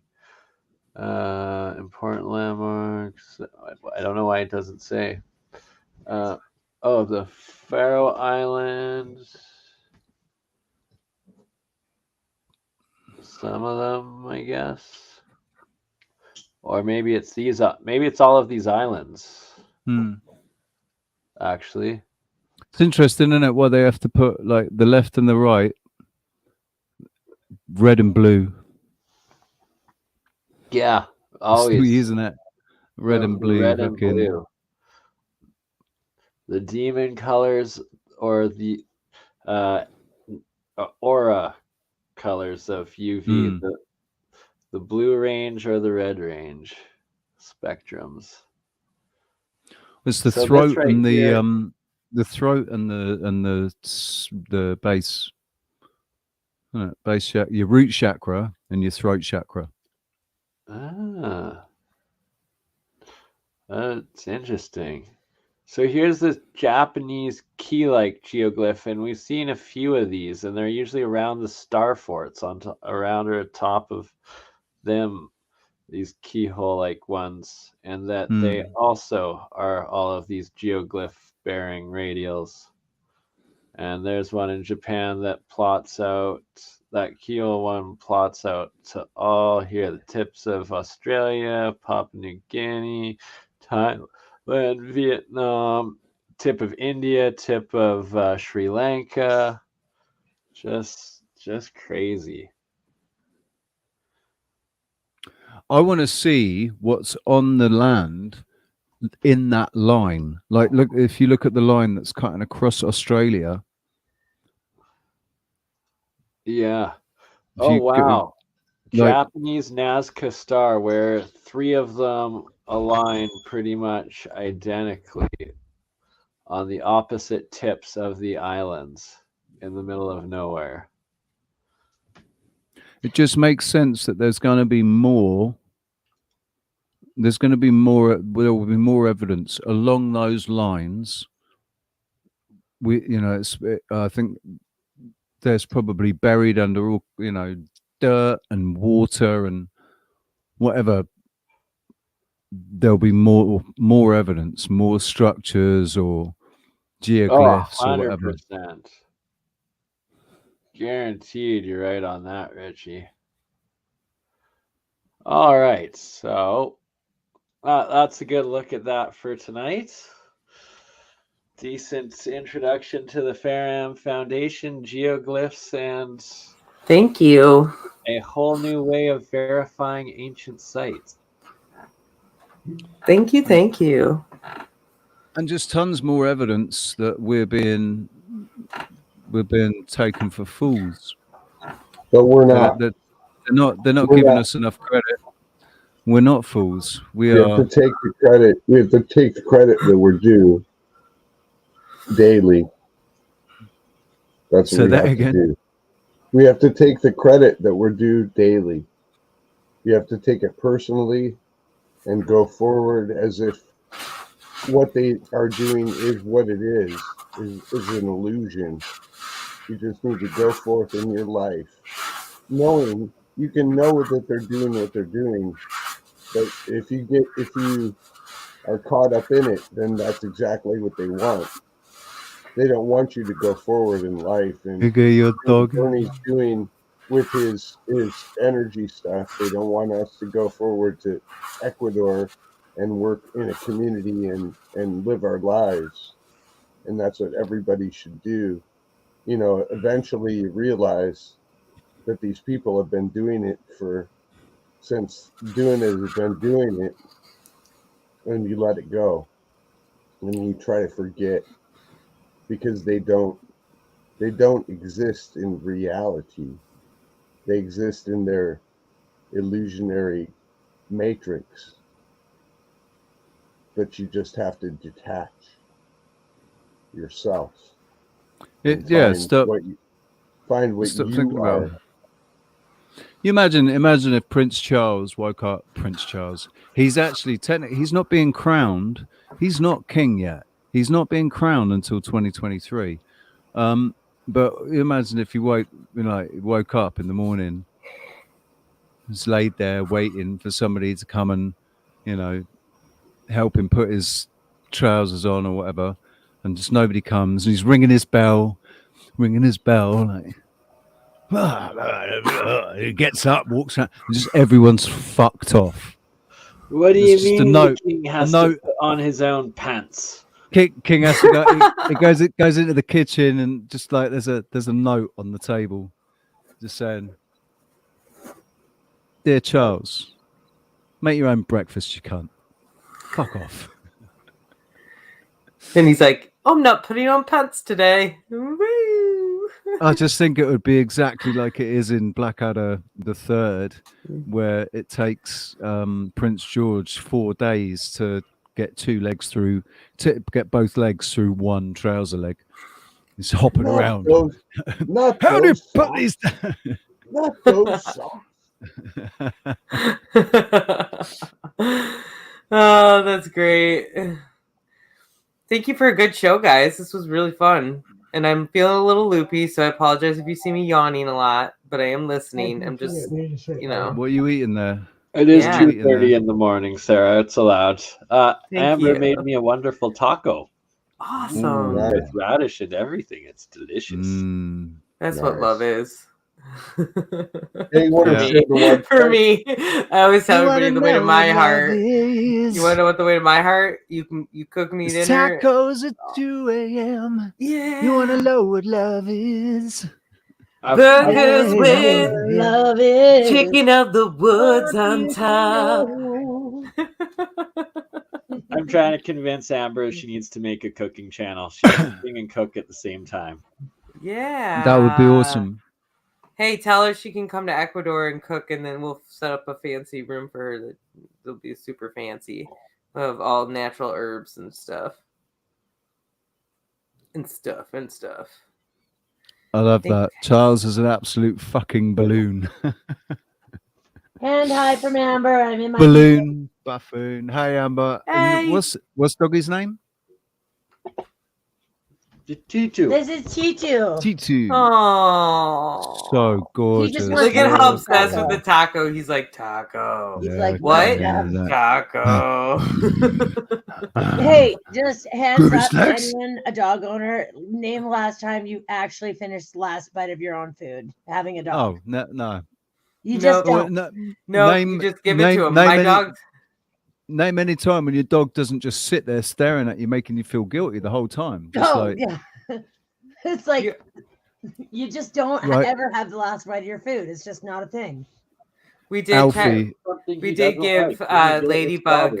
Well, we were mushroom hunting. We found some blackberries, and so we tried to give Ladybug a blackberry, and she was like, she really tried for us. I think it was a little too hard.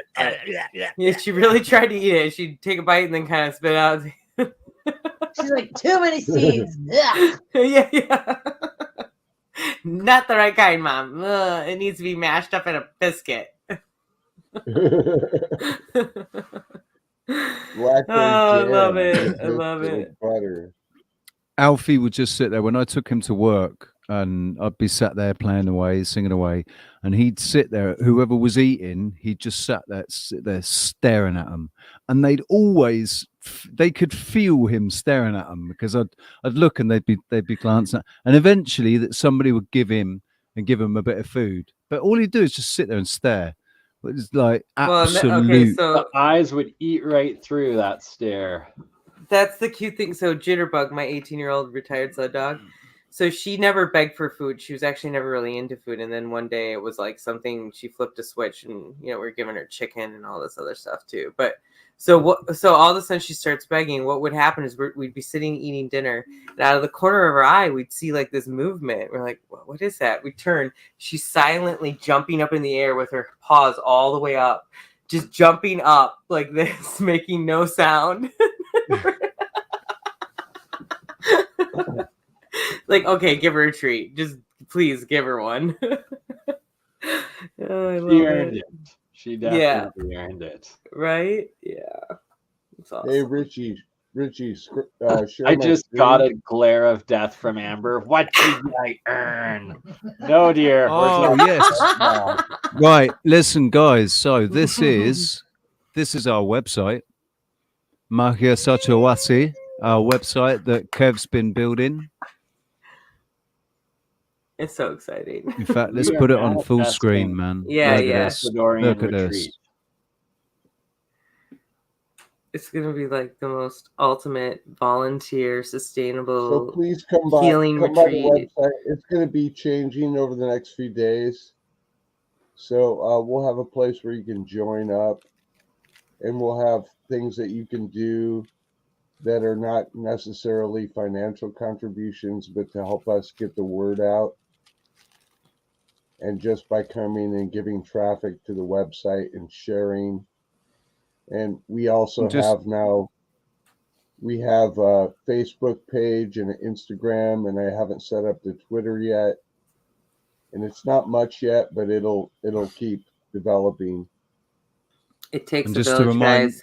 just to remind everybody, Kev's going to be in Ecuador at the end of the month. He's flying out at the end of the month to Ecuador to go and yeah, and we really do need to get fundraising going, because I'm going to get there, and there's going to be things that we're going to need to do to get Richie moving, and Sarah's coming soon. So Well, we want to have film some- for you guys. You know, we want to show you our process. So, yeah, Absolutely. yeah, it's gonna be that's amazing. the property. That's the forest, and this is the place that's So already developed. amazing. There's horses hanging out. Those are That's Richie's a horses. Oh, look at that, hey? that would be the view in the morning when we're grabbing coffee. Then I'm gonna run down to the market and grab my poncho for the day.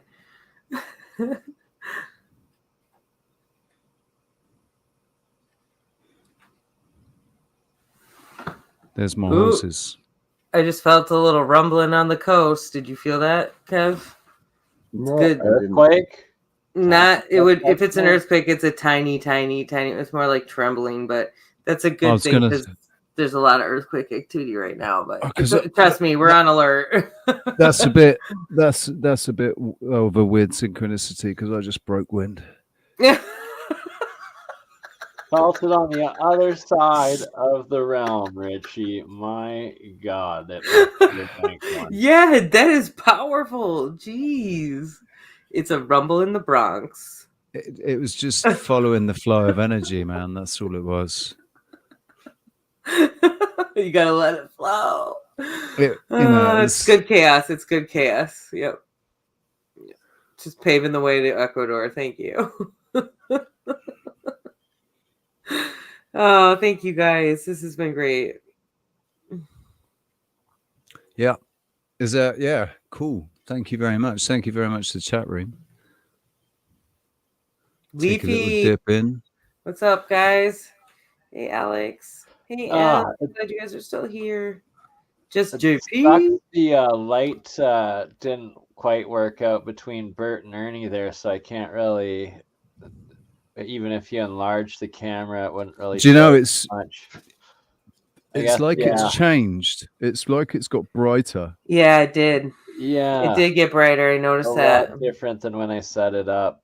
When I set it up, you're able to see the actual reactions going on in that jar behind. But did all of that for apparently no reason, but there was a really good reason. I got to check on my dad, and he's doing better. He's beating the COVID. He's on day 5. Zinc, man. Tell him to take lots of zinc. Oh, you best believe. Yeah, zinc, vitamin D. Drinking monoatomic zinc. And that's nice. Made in that jar between Bert and Ernie is monoatomic zinc there. Oh, cool.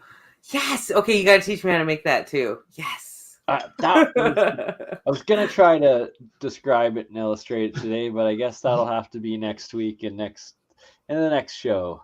Yeah, I already was telling everybody I'd like to make this semi-regular, so I'll see you again soon. 100%. Maybe I'll even wake up for this Sunday. Oh, you always are like wanted there. So please, yes, we can always do it later this Sunday too, because my day might be a little weird, so that actually might work out better. So plan on it being a little later. Sweet. Well, as long as I don't have to get up at 5 o'clock in the morning again. Nope. That's all good. We won't. Well, I guess you can see in front of Bert and Ernie there a couple of my organite pieces, the pyramid and the spirals, the circles there. And I'm going to be doing a new stream with Campbell on the Autodidactic Alchemist episode next week with Mike from Faraday Research.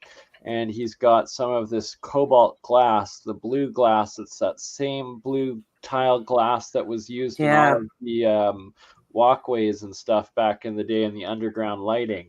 And apparently this UV blue glass, you're able to see both orgone energy fields as well as aura fields. So that's going to be quite the topic and discussion, and hopefully some experiments as well. Yes. Send me if you have that picture, unless Cam has it, and Cam, if you're listening, that cool thumbnail picture. I want to get your logo done for Autodidactic Alchemist. Yes. Yeah, okay. I love it. I'll look forward to it by tomorrow. Awesome. And this is monoatomic silver zinc at the bottom of this one. I am loading up on my zinc colloidal silver waters because screw getting the woo flu. You won't get it. You won't get it. Seriously, I won't get it. I've been exposed to it about 25 confirmed times now, and not once. So yep, you won't get it. This is so. The other day, Kevin woke up and he's like, "Oh, I got this thing happening. I felt it yesterday," and I was like, "What did you just say? Don't say that aloud." It's all in the mind. We started doing. He's like, "I don't have it," and I just, we did a couple things. I don't even know what I had him do, but anyway. And peppermint. I had him use peppermint. Not be vaccinated. Oh, really? Really? Vaccine control group. You managed to get yourself part of the control group. Anybody can. It's a UK-based site. My mom signed me up for it, but vaxcontrolgroup.com, and anybody can register to be a part. They will print you off an ID card and everything, because that's science. Only 50% of the population max should ever take something experimental. Usually a lot less. But in these fascist times and days that we live in, get yourself one of these. What it is times when men that are not doctors have been put in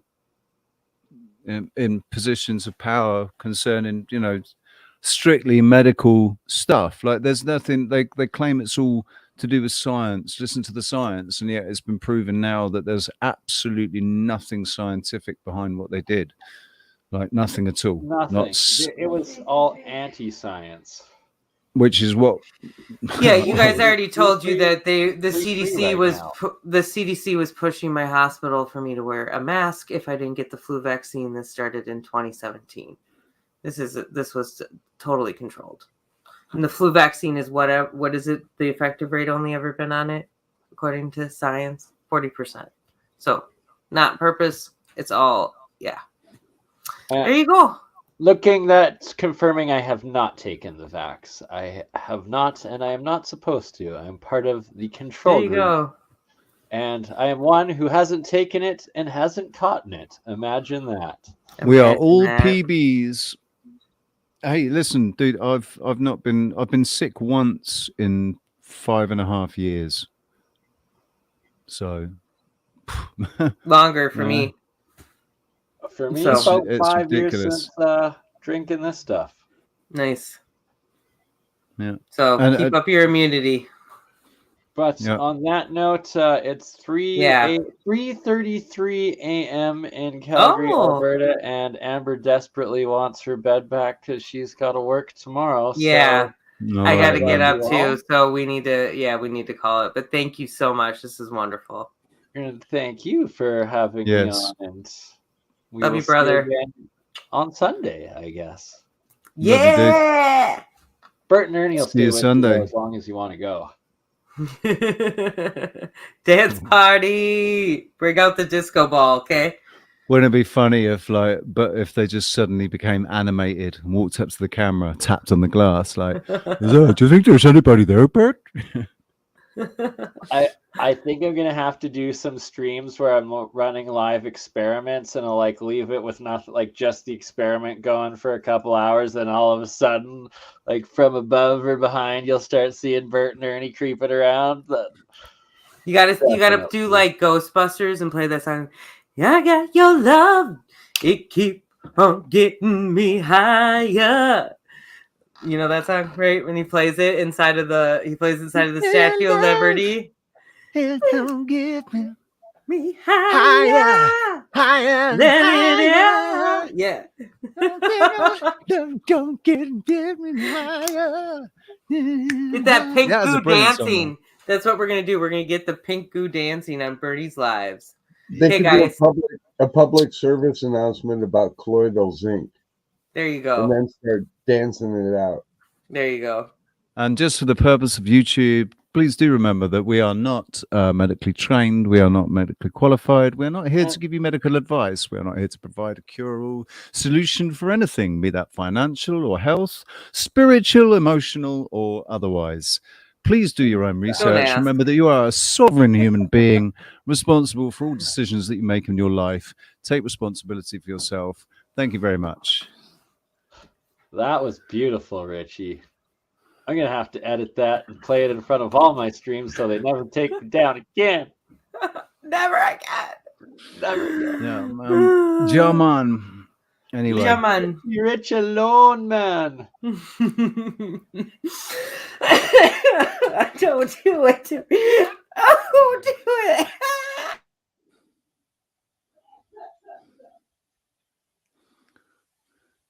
we can still see you. You didn't quite disappear. I'm alive. I'm alive. I'm alive. Okay. All right. Bye-bye. And I gotta Anyways. go. Listen, ladies and gents, thank you very much. Big shout out to the chat room, to everybody that's been with us and still with us now.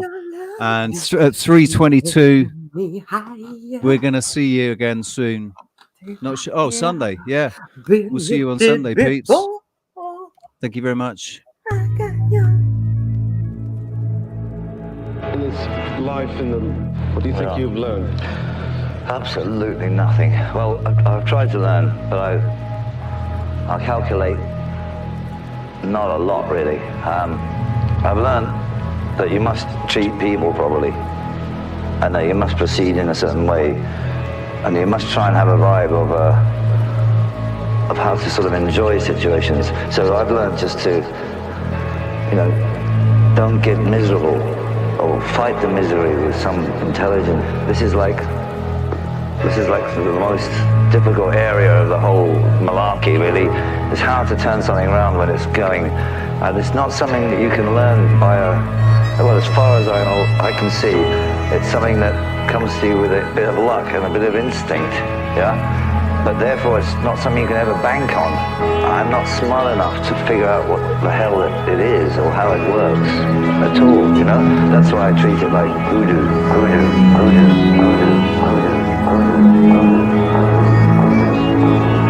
I do find I still have a talent to cause a bit of, stir up a little bit of confusion, yeah?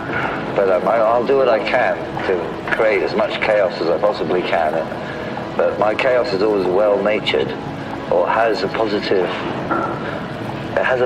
goal at the end of it. When I start causing chaos in a situation, it's because the situation really needed to be changed, for example, or something is going to happen that I've thought would be a good idea. And 9 times out of 10, I'm on it, I must say. Hopefully, that hasn't unjinxed.